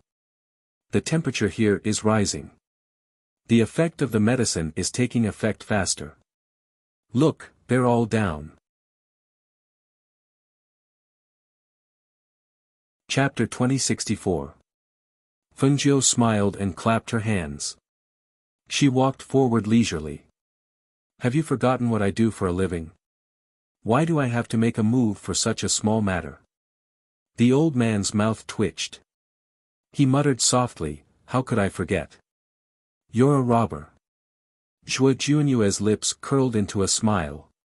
He glanced at Feng Jiu and followed her. The people who fell to the ground fainted one by one. Feng Jiu didn't kill them. She just looted everything from their bodies. In the end, she looked through her loot. TSK, these people have everything in their collection. Looks like they've robbed a lot of people. How can they do so well here with such little ability? She shook her head and muttered softly. Then, she put everything away. When the old man saw her putting everything away, he glared at her and asked, "Don't you have to give some to us? Are you going to take everything for yourself?" "Ah. You want it? I thought you're Mount Tai of the immortal sect and wouldn't want these things. If this gets out, won't your reputation be ruined?" Hearing this, the old man said angrily, "I don't care." "You don't care? Who was the one who tried to stop me? You didn't even move a finger." "But..." She turned and smiled at Zhuo Junyue. She reached out and patted his shoulder. "He should get some. You're biased." The old man felt wronged. He couldn't understand why she didn't like him when he was such a popular person. "I'm not biased. Junyue has been helping me take all these people's treasures." Feng Jiu smiled and said to Zhuo Junyue, who was still holding a lot of things. "Keep those cosmos bags and interspatial rings for your future wife." Zhuo Junyue's mouth twitched. He handed the things in his hand over. "No need. Keep them. Keep them. You'll have meat to eat if you follow me." She proudly patted him on the shoulder as she spoke. Her actions were completely devoid of the gentleness of a woman. Instead, they were filled with the carefree spirit of a man. The old man was jealous. He tugged at his beard in pain and said to Zhuo Junyue, "You don't believe me when I say you're a blockhead? You don't even know how to accept something that's delivered to your doorstep. Haven't you heard of this before? Why don't you take it?" Zhuo Junyue glanced at the old man speechlessly. Then, he kept the item and said to Feng Jiu, "Thank you. No need to thank me. Let's go. There are still treasures inside," she said with a smile. When she passed by a fainted person, she lifted her foot and stepped on the person's hand. The hand that was quietly holding onto the knife loosened due to the pain. The faint sound of bones breaking could be heard, but the person endured it and did not make a single sound. When the old man and Zhuo Junue saw this, they didn't say anything. The three of them walked forward as if they were taking a stroll in their own backyard. Perhaps it was because of the spoils of war, but the smiles on their faces increased even in the scorching heat. Not long after the three of them left, the person who had been stepped on earlier sat up with a horrified expression. Among these people, he and the other person were the strongest. Although the medicine made them unconscious, they quickly woke up. Chapter 2065. Qi. I thought you had some ability. You actually want to hurt people with a knife? A middle-aged man on the other side sneered and slowly sat up from the ground. He patted the dust off his body and glanced at the man with a broken wrist. How good are you? You're still pretending even when you're awake. Useless. The man with a broken wrist snorted coldly with a gloomy face and stood up from the ground. How can that be the same? I saw how powerful those three people were and didn't dare to make a move. Otherwise, not only would we lose our belongings, we would also lose our lives here. Although that person was unwilling, a wise man submits to circumstances. He was very clear that if they really held their sabers and fought like him, they would probably lose their lives in the end. Those people obviously only took the treasures and didn't hurt anyone. They were already merciful. If they took the treasures, they wouldn't leave their lives behind. But speaking of which, who are those people? The two of them looked at their unconscious subordinates on the ground and asked doubtfully. Hee, you dare to make a move without knowing who they are. A voice came from behind them. They saw that the group of people who had left earlier had returned. However, they had a gloating expression on their faces. You know. These teams often looted in this area, so they were more or less familiar with it. If I didn't know, I would probably end up like you. That person's gaze swept across them and mockingly looked at their empty bodies. You don't have anything left, right? It's good enough that you can keep your lives. Who are those three people? The middle-aged man with a broken wrist asked. He was very unwilling. Those treasures were all they had, but they were all taken away just like that. I don't know about the other two, but that old man is Hunyuan from the Nebula Immortal sect. You even dared to touch him. I can't help but admire your guts. As that person spoke, he shook his head and was too lazy to deal with them. When the two of them heard this, their faces paled and they felt a lingering fear. It was actually Hunyuan from the Nebula Immortal sect. That sect's Mount Tai. Oh my god. They were really unlucky to have met such an old thing. However, what infuriated them even more was that the one who had defeated them wasn't Hunyuan Zi, but a young man in green with unknown origins. There's a cave up ahead. Shall we rest there tonight? The old man pointed at a cave up ahead. Alright, you guys go ahead first. I'll take a look around to see if there's any game. Walking in this place without any meat to eat was suffering. You want to eat meat in a place like this? There's no need to think about it. There's no wild game in this place. The old man waved his hand and walked towards the cave. Zhuo Junue looked at Fengjiu and said, I'll go with you. Wild game is rare, but if you're lucky, you might encounter some. Fengjiu rolled his eyes and said with a smile, I know. Since there are very few wild animals here, we should be able to get some from other people's caves. Those teams that stop to rob in this area would definitely have some game. Wouldn't it be better to just go to them and get some? Hearing this, Zhuo Junue was stunned for a moment before revealing a faint smile. Alright, let's go take a look then. Chapter 2066. In a cave some distance away, there was a group of people sitting in a circle, drinking, eating, and chatting. When they got excited, laughter could be heard. Boss is still the best. He went up to take a look and knew that it was Hunyuan from the Nebula Immortal sect.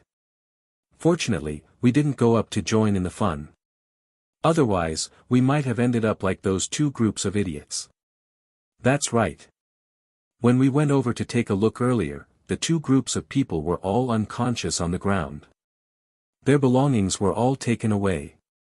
The two leaders woke up first, but one of them wanted to use a knife to attack those people, but he didn't expect that even his wrist bone would be broken. Speaking of which, it's already good that those three people didn't take their lives. If it were anyone else, their belongings would have been taken and they wouldn't have been able to keep their lives. That Hun Yuan is from the Nebula Immortal sect after all. He wouldn't be so ruthless. He would definitely hesitate to end so many people's lives. Now, those two teams have already left with their tails between their legs. Boss is also kind and didn't kill them all. That's right. Boss is kind. As the crowd spoke, they kept flattering their boss. Some of them even poured wine for them. When the leader of these people heard the crowd's words, he was also in a good mood. He laughed and raised his wine bowl. Come on, let's drink, let's drink. Outside, Fengjiu smelled the fragrance of wine and meat and smiled like a cunning fox. She gestured to Zhuo Junue. How is it? I didn't say anything wrong, right? These people must have meat. Smell it, there's also the fragrance of wine. Let's get some back for the old man. Okay. Zhuo Junue nodded and looked at the two sentries in front. He said to Fengjiu, one each. Okay. The two of them rushed forward. Before the sentries noticed, they were already behind them. With a chop, the items on the two sentries fell into their hands. At the same time, the two who were knocked unconscious fell to the ground. The two of them looked at each other and smiled at the same time. Smelling the aroma of the meat and wine, they walked inside. Just then, they heard a voice from inside, flip the roast meat, don't burn it. Hearing this, Fengjiu swallowed his saliva. Sigh, she was indeed a layman. She did not like to eat fasting pills. She only liked to eat grains and meat. She walked briskly to the cave and smiled as she poked her head into the cave. However, the people inside were so frightened that they were in a state of panic. Ah! It's that green-robed youth. Hiss! Why are these two people back? The people who were sitting around the barbecue fire at the entrance of the cave were startled by the sudden intrusion of the two people. One by one, they jumped up high into the air and quickly retreated into the cave, crowding it densely. Hee, you don't have to be afraid. We don't have any ill intentions. Fengjiu smiled and sniffed the roast meat. This roast meat smells really good. Seeing this scene and hearing the green-robed youth's words, the middle-aged man in the lead calmed down and said, if you like it, I'll give this roast meat to you. He only hoped that they would leave quickly after taking the roast meat. Chapter 2067.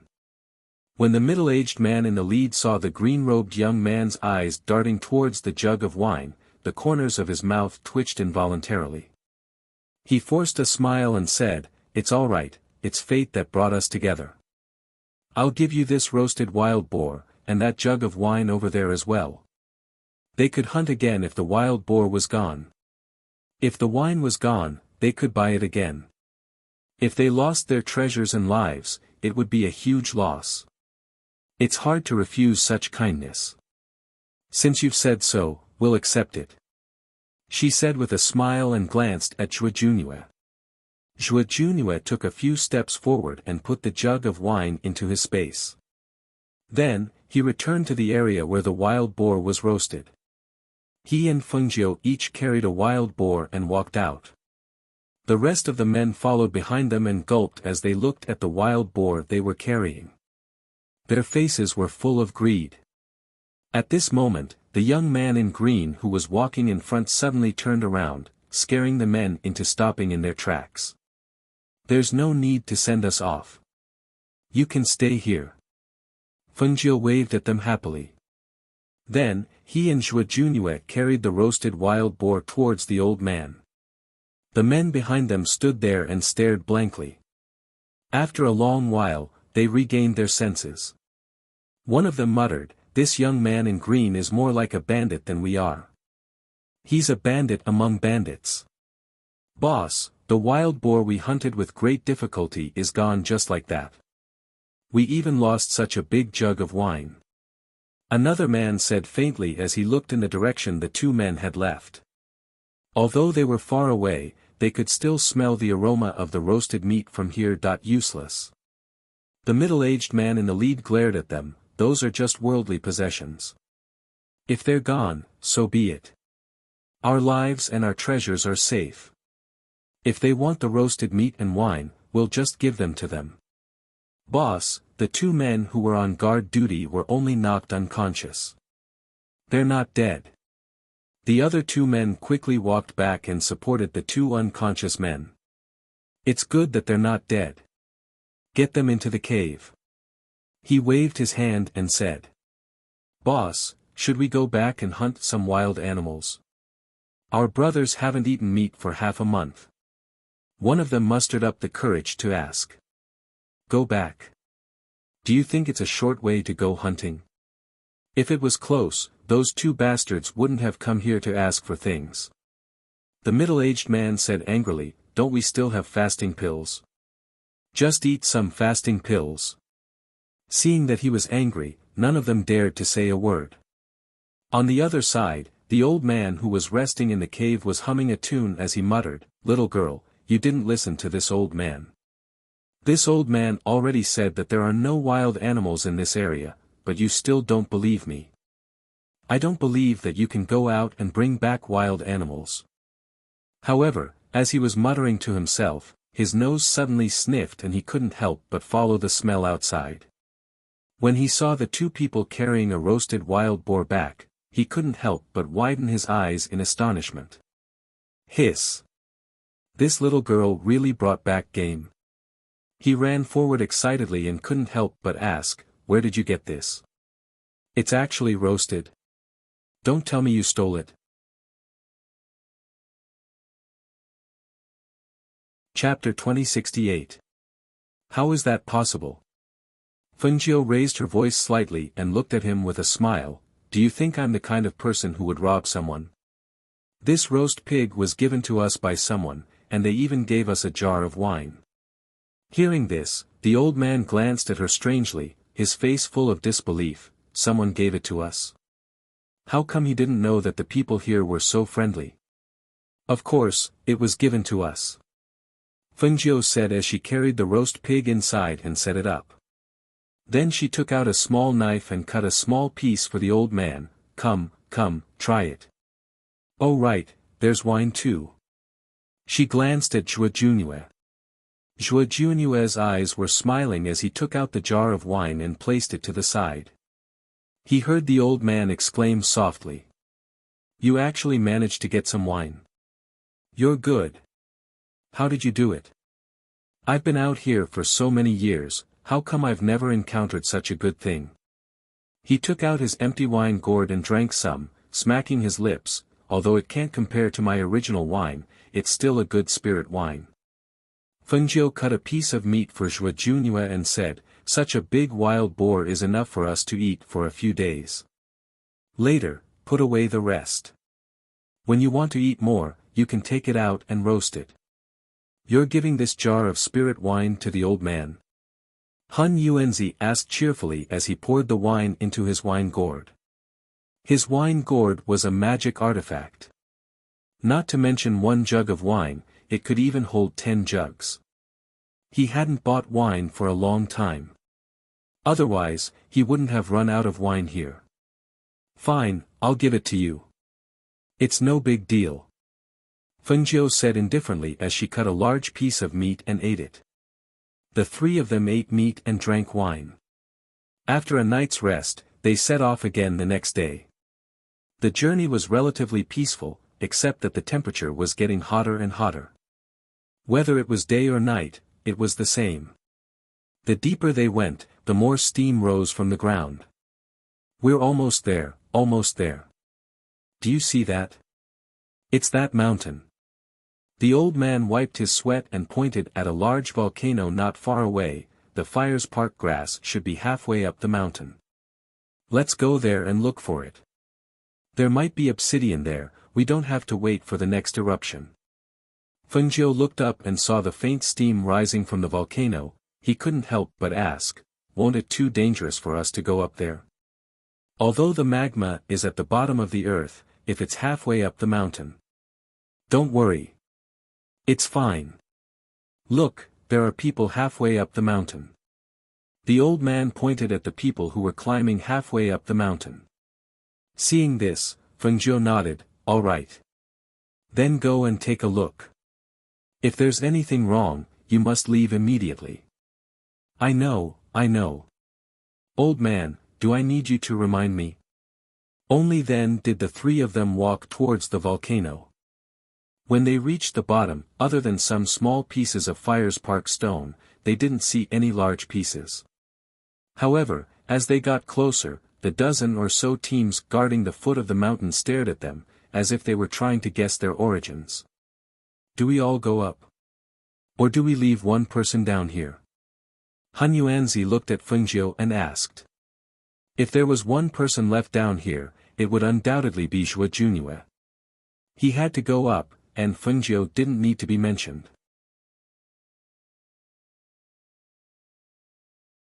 Chapter 2069. If one of them stayed behind, he would be seen as a thorn in everyone's side. It would be better to go up together so that they could take care of each other. All right, let's go then. The old man nodded and glanced at Zhuo Junue. The three of them went up the mountain. Although they could fly on their swords in this place, they wouldn't be able to find what they were looking for. Therefore, everyone who came here to look for the fire-spark stone and immortal grass had to walk. This way, they wouldn't let go of the chance to find the treasure. Who are those people? I don't know who they are. However, that old man's strength is unfathomable. The other two are nothing to be afraid of. Other teams are made up of dozens of people. They actually dared to come here with just 3 people. Their guts are not small. Since they are here to die, why don't I send them on their way? A fat man said. He stared at the 3 figures with a murderous look in his eyes. Then, he took out a bow from his chinkuan bag. When the people around saw this, their eyes flashed. Someone asked, are you trying to kill them? If you can't shoot 3 arrows at the same time, they won't let you go easily.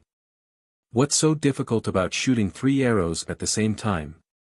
My archery skills are exquisite. I have no problem shooting 5 arrows at the same time. The fat man said as he knocked his bow and aimed at the 3 people who were going up the mountain. In the crowd below, there were some people with gloating smiles on their faces as they stared at the fat man. More than half of the people present recognized that the old man was Hunyuan from the Nebula Immortal sect. Otherwise, why would he let the 3 of them come so close? The primordial chaos of the Nebula Immortal sect was Mount Tai of the sect. His fighting strength alone was probably comparable to their entire team, and only that person who overestimated himself would dare to take out a bow and arrow to kill them. He was sure that if this arrow was shot, then that group of people would not be far from death. Many people knew about it but didn't say anything.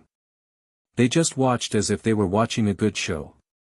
Some even felt that it wasn't lively enough and started to jeer. Shoot accurately. Don't let everyone see you as a joke. Zhuo Junue looked back and said to the 2 of them, someone wants to use us as a target. Ignore them. Let's go. If they can hit us, that's their ability. The old man snorted as he paid attention to the ground below his feet. There were no stairs on the path up the mountain. Every step had to be taken with extreme caution. Otherwise, one would roll down the mountain. Rolling down was a small matter, but the problem was that if one rolled down, their skin would rub against the ground of the volcano. It would be difficult to protect their lives. Be careful. The most important thing is to not fall.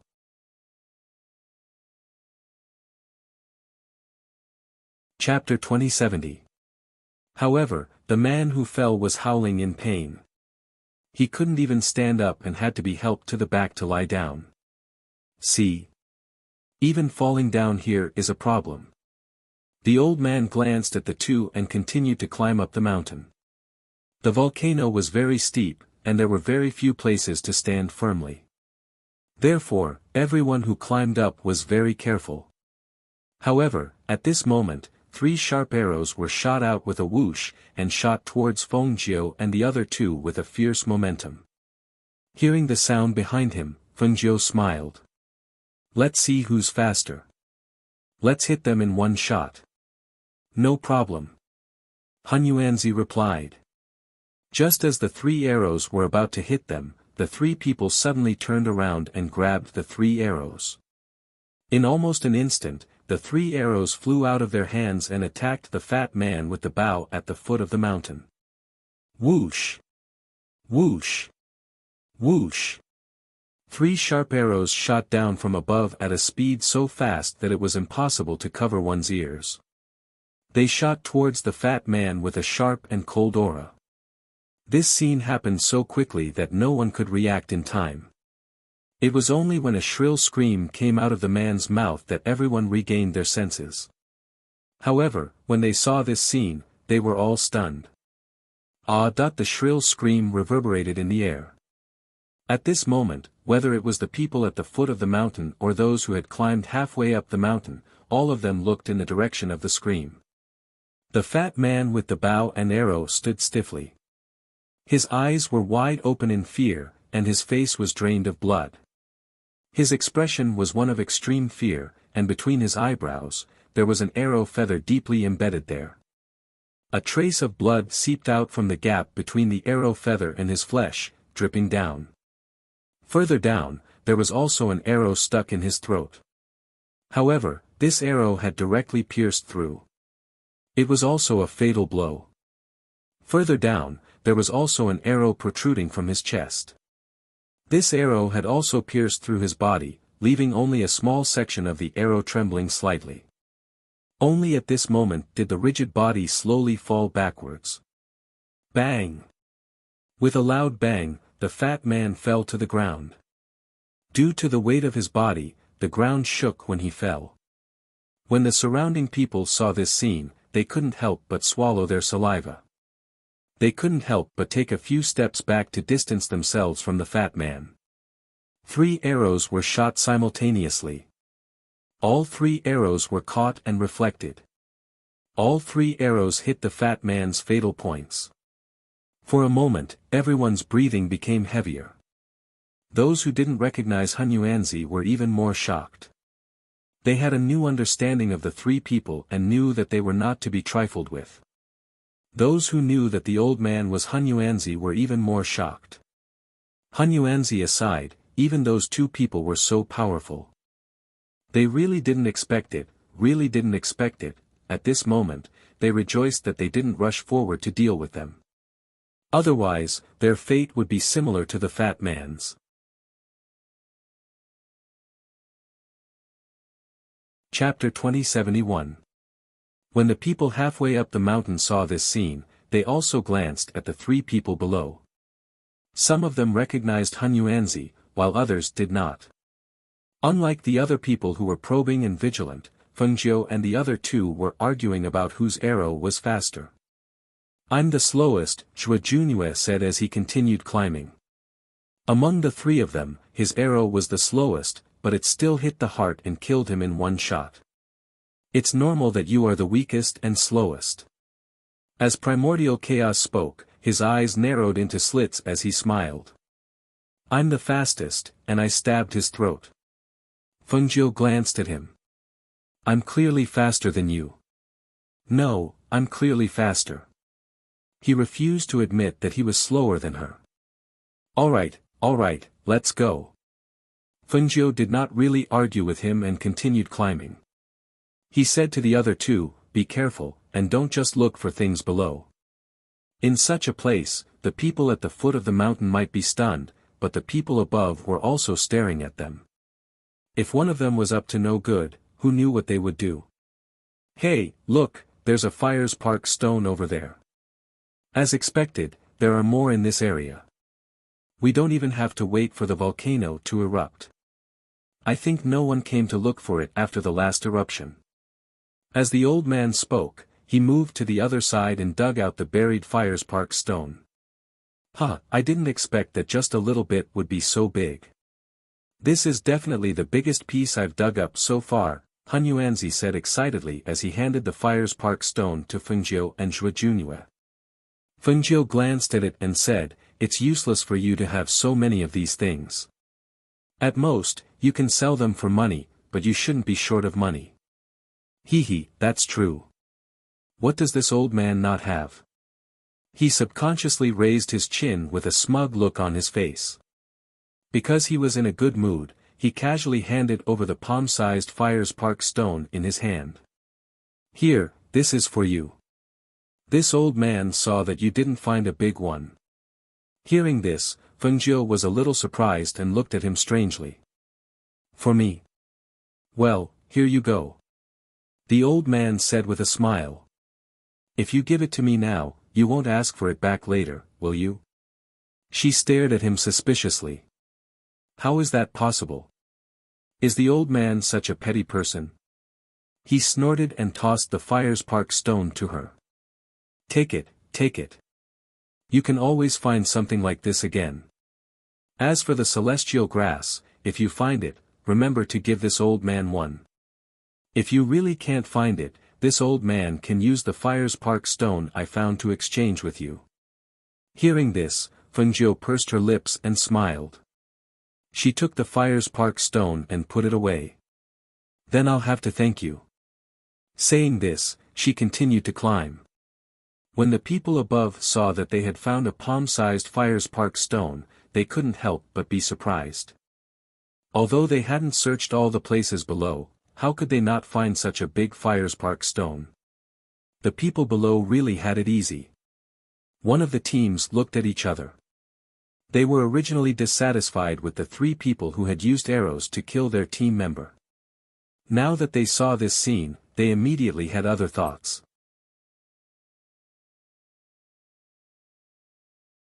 Chapter 2072. Seeing the falling rocks, the three people at the bottom quickly dodged. With a misstep, Zhuo Junjiu slid down a few meters before coming to a stop. At this moment, the people who purposely stepped on the rocks did not stop. Instead, they became even more arrogant. These people are really evil. The old man frowned and looked down. Blockhead, how are you? Are you alright? I'm fine. Zhuo Junue replied and continued to climb. Fengjiu looked up and her eyes turned cold. With a flick of her hand, a few silver needles shot out from her hand and pierced through the soles of the people's feet. Hiss! A few gasps of surprise were heard. When those people stepped on the gravel, who would have thought that the silver needles in their boots would pierce upwards, directly piercing into the soles of their feet, causing them to gasp in pain. Because of the sharp pain in their feet, they were unable to stand firm and fell down one after another. Ah! As they rolled down, they tried to grab onto rocks to stabilize themselves. However, the impact of the fall was too great. Coupled with the loss of balance, they rolled down the mountainside. Bang bang bang! A few loud thuds were heard. Not only were the people at the bottom stunned, but the people at the top were also shocked. They did not expect that the people who attacked the three people would fall down first. After seeing what happened to the three people, the others were very wary of the three people. Naturally, they did not dare to provoke them. Thus, Fengjiu and the other two slowly climbed up while looking for fire spark stones. When they reached the mountainside, the three of them found a protruding rock and sat down to rest. Although this mountain is big, there are so many people looking. Can we really find a good fire spark grass? Fengjiu looked at the old man and asked. They had found many fire spark stones, but they did not find a single stalk of fire spark grass. Moreover, they were not the only ones looking for it. Keep your voice down. They might not be looking for fairy grass. Ordinary people would not recognize it. The old man lowered his voice and said. Fengjiu rolled her eyes. Do you think these people are stupid? They've been here for years. How could they not know what you know? Even if they know, it doesn't matter. If they find it, we can just snatch it, right? The old man grinned maliciously. This was what he had in mind. However, Fengjiu was a little surprised when he heard this. He looked at him with a faint smile and said, "You are the sect's Mount Tai. How dare you steal from others? TSK. So what? They weren't good people either. Which one of them wasn't fighting and robbing in this place? Girl, let me tell you, you're still too inexperienced. In this world, people who follow the rules become inflexible. People must learn to be flexible and flexible." The old man said slowly. He glanced at those people and said, "Do you think that if we found the angel grass first, they wouldn't snatch it?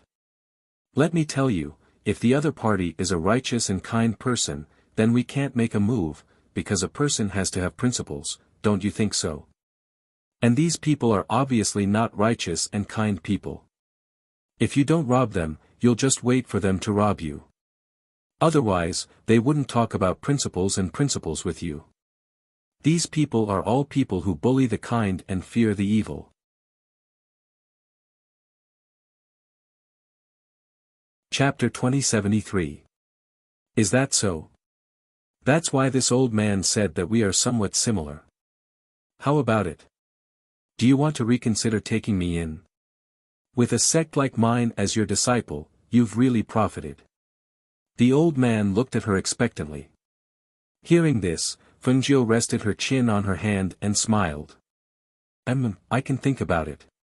Hearing that there was hope, the old man became very excited. "Why do you need to think about it? Let's just settle it.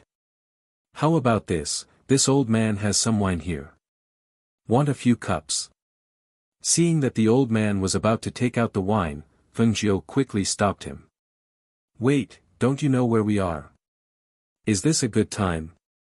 Let's put this aside for now and talk about it later. This old man is afraid that you'll trick me again." He sighed and glanced at her. "Why don't you teach me the Taiji Fist's mantra first?" Hearing this, Fengjiu chuckled. Suddenly, her smile disappeared. "No."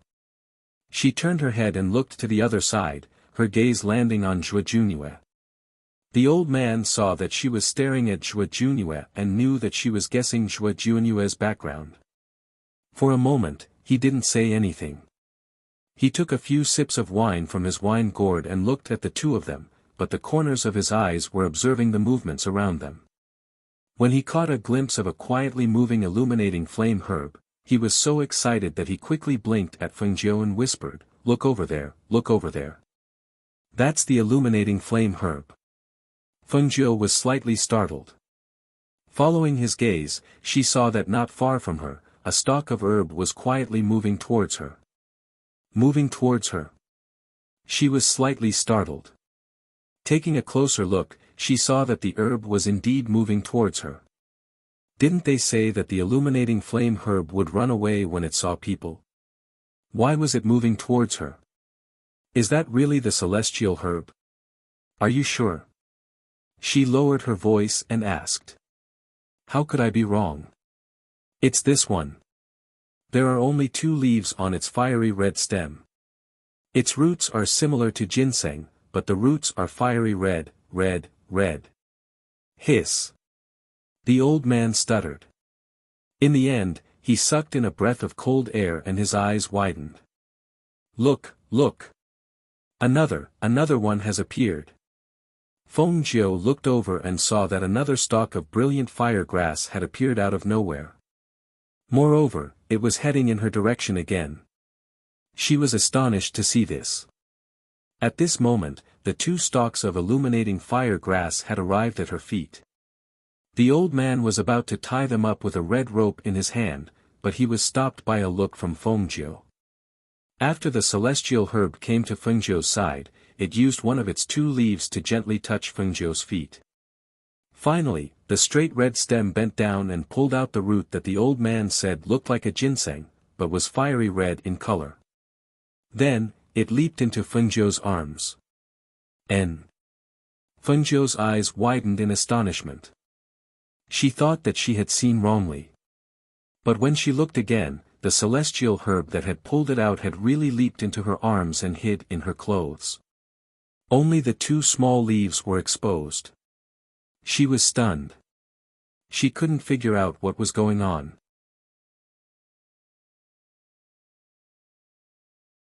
Chapter 2074.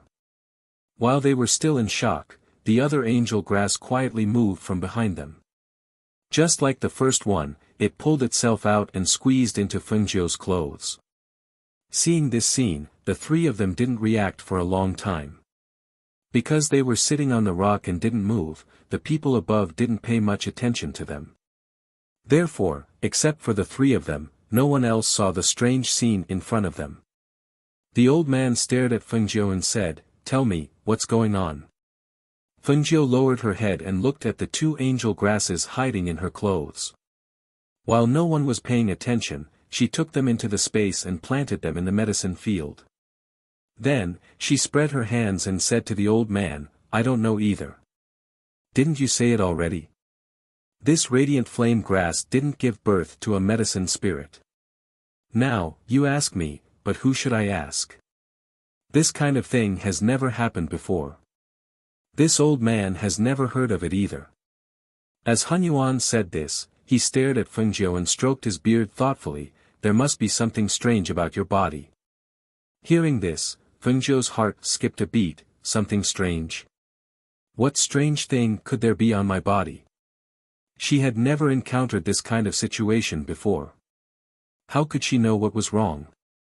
But, when the old man mentioned something strange, it reminded her of the chaotic green lotus in her dantian. However, that chaotic green lotus hadn't caused any trouble for her for a long time. Now, this matter shouldn't have anything to do with it, right? This angel grass is very spiritual. Although it doesn't have a medicine spirit, it's because of its innate spiritual nature that it can escape and move. The old man said, looking at Fengjiu and murmuring, "What is the reason? Could it be because of the pure spiritual aura on your body?" "Ah." Fengjiu was surprised and asked, "The spiritual aura on my body? It shouldn't be, right?"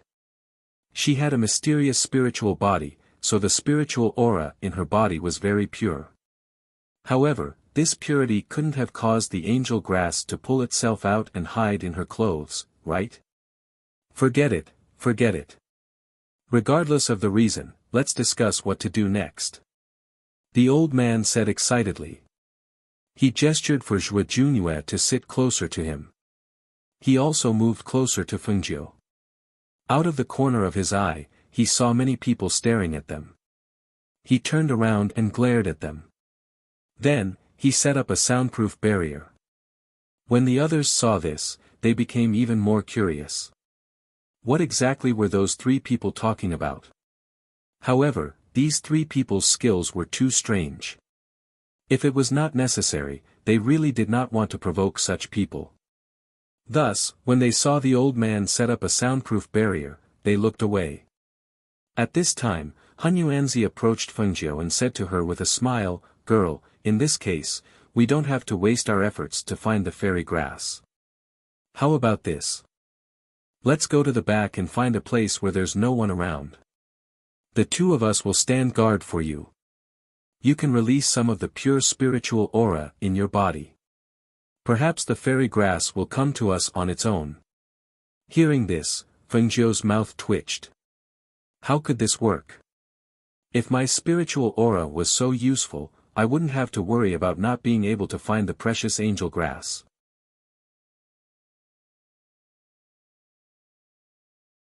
Chapter 2075. The reason why the celestial herb came to her after she pulled it out was probably because of the chaotic green lotus. Another reason was that the celestial herb was highly intelligent and had sensed the presence of the chaotic green lotus. However, she did not dare to reveal the presence of the chaotic green lotus. If anyone found out that she had the chaotic green lotus in her body, it would lead to endless consequences. "Little girl, just give it a try. There's no harm in trying," the old man persuaded. He had not found a single stalk of celestial herb, so naturally, he hoped that this method would work. Fengjiu saw that he was insistent and said, "How about this? I'll give you 1 stalk of illuminating flame grass. Since we found it, let's leave." "How can that be?" The old man hurriedly said, "It's not easy to come here, and now we're here. How can we go back if we don't dig up a few more stalks?" "Dig up a few more stalks? Do you think that illuminating flame grass is cabbage? You can get it whenever you want to. Even if it's cabbage, you won't be able to get it at this time." As she spoke, she flicked her robes, dispelling the barrier that separated them as she walked back. Seeing that Fengjiu had already walked down, the old man hurriedly followed, just once, okay? I've never seen that scene before, and I'm still curious." Seeing that he kept pestering her, Fengjiu knew that if this matter was not resolved, she would not be able to live in peace. Thus, she looked at him and said, "Let's go down and talk." Okay.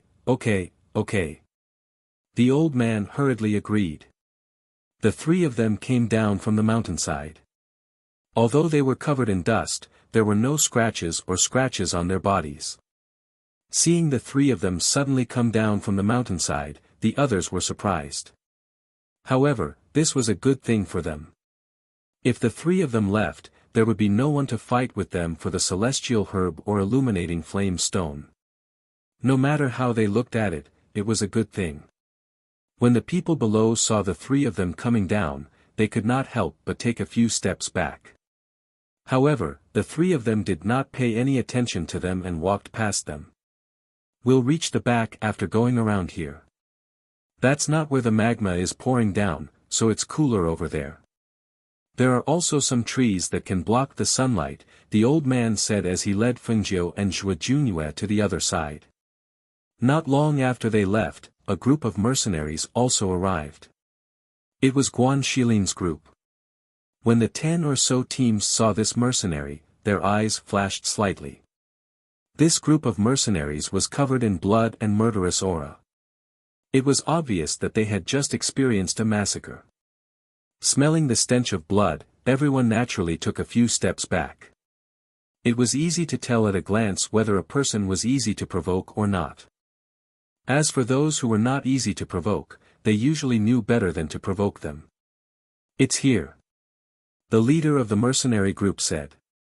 He looked at the volcano and said, "Let's see if we can find it." "Leader, if we can't find any fire spark stones, we can bring them back. The people outside are fighting for them too," a mercenary said with a grin.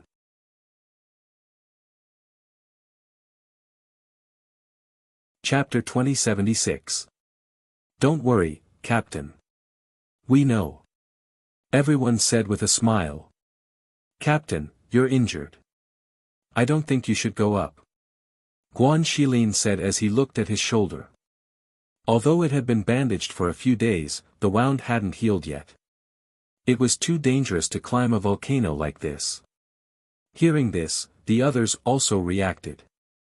"Yes, Captain, I think Xiao Guan is right. You're not fully recovered yet, so you shouldn't climb."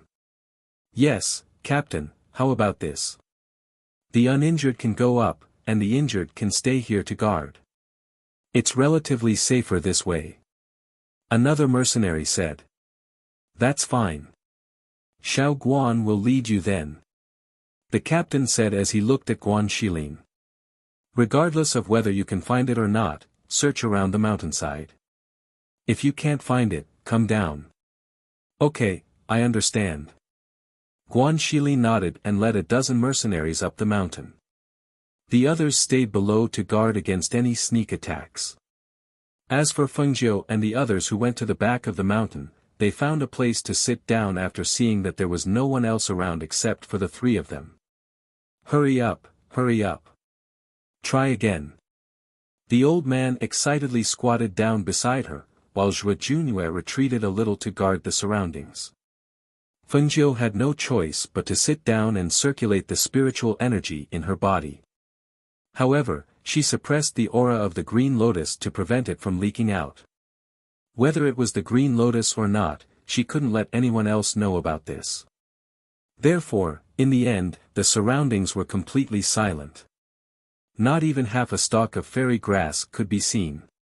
How is it? Didn't I say it? It must be an accident. She spread out her hands as she spoke. Then, she retracted her aura and took out some barbecued meat from her space to eat. She looked at the disappointed old man and asked, "I'll give you one. I have 2 of them anyway. This old man will use fire spark stones to exchange with you. I won't take advantage of you," the old man said as he took out the fire spark stones he had obtained along the way and pushed them in front of her.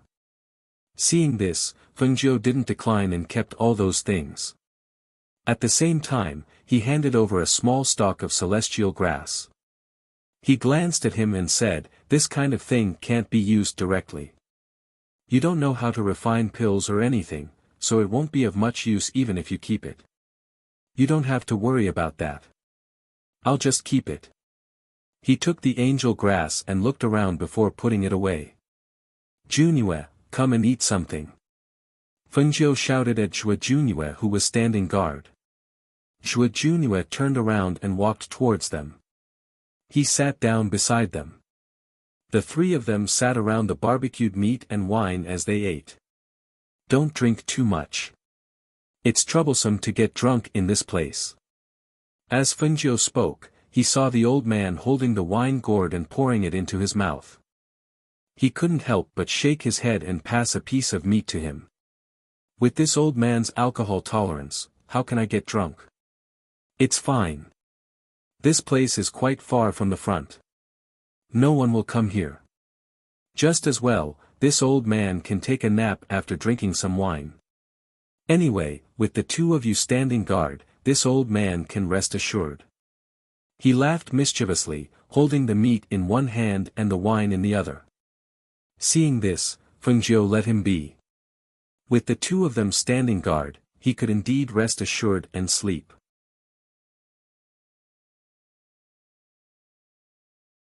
Chapter 2077.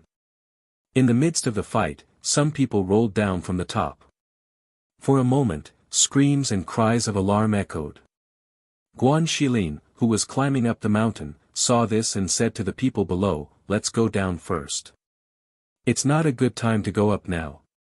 Although they were climbing up from the side of the mountain, it did not seem appropriate for them to continue climbing. However, just as he was about to descend the mountain, he raised his head and faintly saw a flash of light under the refraction of the sun on the mountaintop. Was that a fire spark stone?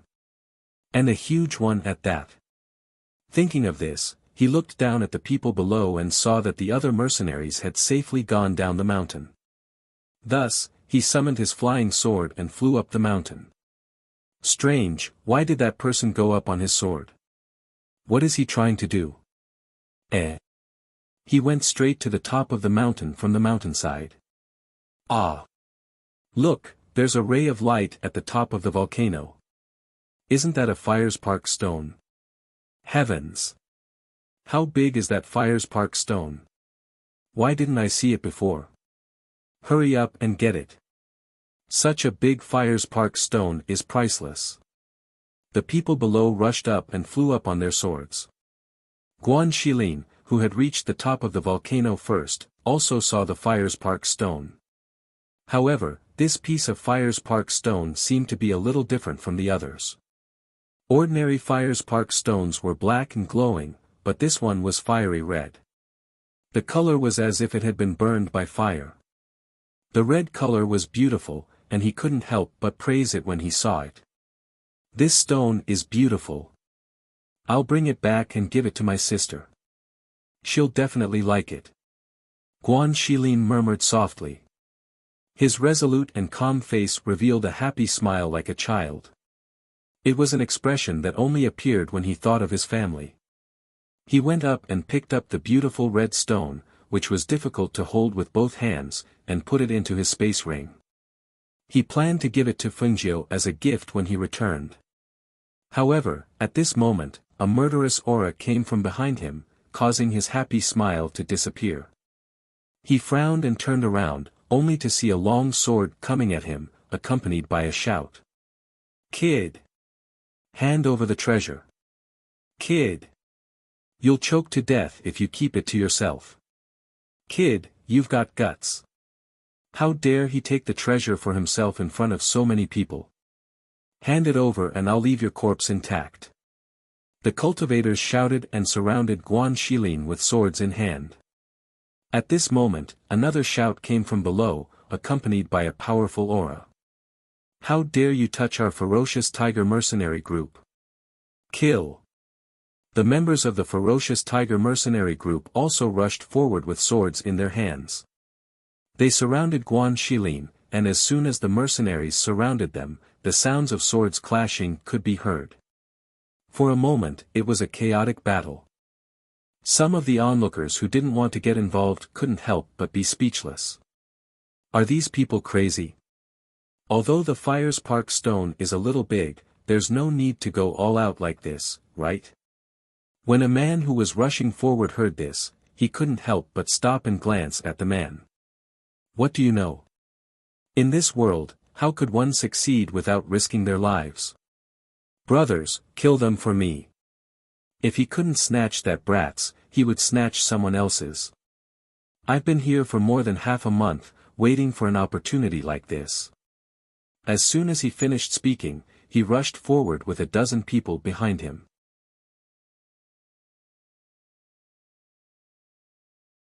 Chapter 2078. Kill. Kill that brat. Snatch that treasure. Swoosh. Ah! Clang. Clang. Shouts rang out along with the sounds of battle. It was a chaotic battle from mid-air to the ground. Because it was a chaotic battle, it was inevitable that the people around them would be injured. Some of the cultivators who were fighting Guan Shilin were furious when they saw that they were injured. How dare you attack me? Do you want to die? Take this. Hiss. Damn it. I'm going to kill you. The battle became more and more chaotic as the battle went on. Saber chi and sword chi flew all over the place, and cold light flashed everywhere. Some of the people saw that the situation was not good, and had already retreated quietly. However, those who were still charging forward were either injured or killed. The people who were attacking Guan Shilin became more and more frightened as the battle went on. Especially when they saw Guan Shilin waving his saber and sending out a sharp sword chi, they all shouted and quickly dodged. Ah! Some of them could not dodge in time and were cut in half by the saber energy. The scene was bloody and shocking. Hiss. Where did this killing god come from? The people who had retreated and the cultivators who had been watching from afar were shocked. Although the mystic mercenary was only a mystic, his battle strength was astonishing. Everyone who went up to him died under his long saber. Corpses lay around him, and the number of corpses around him made people shudder. After Guan Shilin killed the people around him, he turned his saber and pointed it at the ground. He shouted, "Who dares to snatch it from me?" The people who were lucky enough to survive retreated at the same time. They did not dare to get close to him. What a joke. Although the treasure was good, it was useless if they lost their lives. Moreover, this brat was too strange. He was only a mystic, but his battle strength was so shocking. He was so freakishly strong. They would not dare to snatch that treasure if they did not want their lives. The people of the ferocious tiger mercenary group came to Guan Shilin's side. The leader looked at him. "Little Guan, are you okay?" "I'm fine." Guan Shilin shook his head and looked at the people around him with a cold expression. Then, he said to his commander, "Commander, I'm going to give the stone I found to my sister." The leader of the ferocious tiger mercenary group nodded. "Don't worry, our mercenary group also has rules. Apart from the mission, we can distribute the things we find in this forest. There's no need to hand them over to the mercenary group." "Thank you, Captain," he said in a deep voice. "Heh, what's there to thank me for? This is the freedom of our group." The leader said before asking, did you find any radiant fire grass halfway up the mountain? Yes, I didn't see him, Guan Shilin said. Alright then. Let's find a place to rest first. Since we're already here, we can't leave empty-handed. Let's find some time to go up again. Even if we can't find any brilliant fire grass, we can still bring back some brilliant fire stones. Okay. He nodded and followed the group to the back of the mountain, towards the shade. At this moment, Fengjiu, who was resting in the shade behind the mountain, was leaning against a rock with his eyes closed. The old man was drunk and had fallen asleep long ago. Zhuo Junue, on the other hand, was guarding him.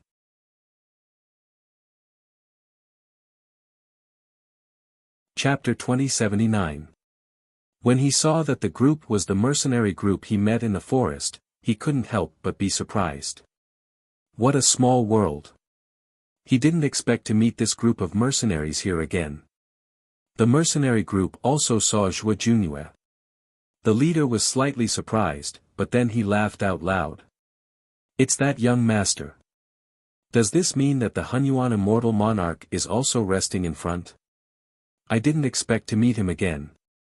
As he spoke, he turned to the people behind him and said, "Brothers, find a place to sit down and rest. I'll go ahead and greet them." Thus, the group found a place to rest. After sitting down, they surrounded Guan Shilin and asked, "Little Guan, what does the stone you found look like? Take it out and let us have a look." "Yeah. I think I saw a very big one." Seeing that everyone was curious, Guan Shilin laughed loudly. "No problem." He took out the big stone from his space ring and placed it in front of everyone. "This is the stone. Look at it carefully. The shape is quite nice. Wow. It's so big. I don't think I can carry it with both hands, right? Wow. It's a fiery red fire spark stone. Ah. That's right, I've heard that this is a top-grade fire spark stone. It's formed after being tempered by magma. I've only heard about it before, but I've never seen it before. I didn't expect to see such a large piece of fiery red fire spark stone today. TSK, look at the color. It's really the color of fire. It's so beautiful. Yeah. It's my first time seeing such a fiery red fire spark stone. Guan Shilin listened to everyone with a smile on his face. I think it's beautiful too. My sister will definitely like it when she sees it. He touched the big stone and said, thinking, should he ask someone to carve this fiery red fiery obsidian into a shape and give it to little Nine? Little Guan, you're so nice to your sister. That's right. Giving such a precious fire spark stone to your sister. You're really generous. If this thing was sold, it would fetch a sky-high price. As her brother, I've always been running around outside, so I rarely spend time with her. She even has to worry about me. So whenever I find something interesting outside, I'll keep it for her and give it to her to make her happy when we get back. Guan Shilin said with a smile as he put away the big rock. Hee, you don't have a wife yet, right? If he had a wife, things would be different. A mercenary beside him winked and said. Hearing this, Guan Shilin grinned. Yes, I don't have a wife. But even if I do, I believe that my wife will treat my sister as well as I do. By then, it'll be better to have one more person to dote on her. Haha, that's because you haven't married yet. Many people put their wives first after they get married. If they marry a hag, it's even worse. They have to be controlled. Are you talking about the one next door to your house? That woman is indeed very ferocious. Once, I saw her twisting Li Er's ear and lifting him up. Those curses could be heard from 2 streets away. Haha, that's right. You don't know, but Li Er often comes to drink with me after he gets beaten up. He's a man, but he doesn't have any manliness left.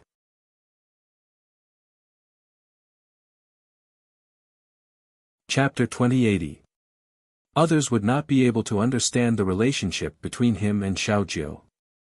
From the moment he opened his eyes that year and saw that petite figure standing in front of him to protect him from the pack of wolves alone, he secretly swore in his heart that in this lifetime, even if he had to give up his own life, he would protect her. No matter what she did in the future, no matter if she was recognized by the world or not, he would always stand by her side. Although Xiaojiu was not related to him by blood, she was more like a family to him than a blood relative. Thinking of the life-saving things she gave him in the space, his face couldn't help but soften. Others said that his little sister was lucky to have him as her brother, but he always thought that he was lucky to have little Jiu as his little sister. On the other side, the leader of the ferocious tiger mercenary group came to Zhuo Junue and bowed. "Sir, we meet again." His gaze shifted behind the man and saw that not far away, an old man and a young man were resting at the foot of the mountain. Seeing this, a smile appeared on his face. Zhuo Junue nodded and did not say anything else. "Our group is resting in front. Sir Immortal, and that young sir are only 3 people. Do you want to sit with us? We even hunted some wild game on our way here. We can share some with Sir Immortal and the young sir." The leader smiled and thought that they probably did not have much to eat here. Since they had some wild game, he could share some with them. "No need. Thank you." Zhuo Junue's voice was still cold and expressionless. Seeing this, the mercenary leader smiled. "That's good. If you need anything, you can look for us. We will be resting here for the next few days." As he spoke, he cupped his fists and looked at the 2 sleeping people. Then, he smiled and turned to leave. Fengjiu, whose eyes were half closed, could vaguely hear their conversation. However, thinking that Zhuo Junue was watching over them, he relaxed and rested.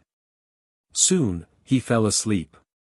Zhuo Junue walked back and saw that the old man was snoring in his sleep while the young one could fall asleep with his thunderous snoring.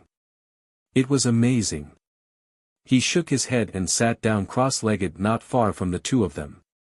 His eyes were closed as he rested, but his divine sense was still paying attention to the surrounding movements. It was only about 500 meters away from here.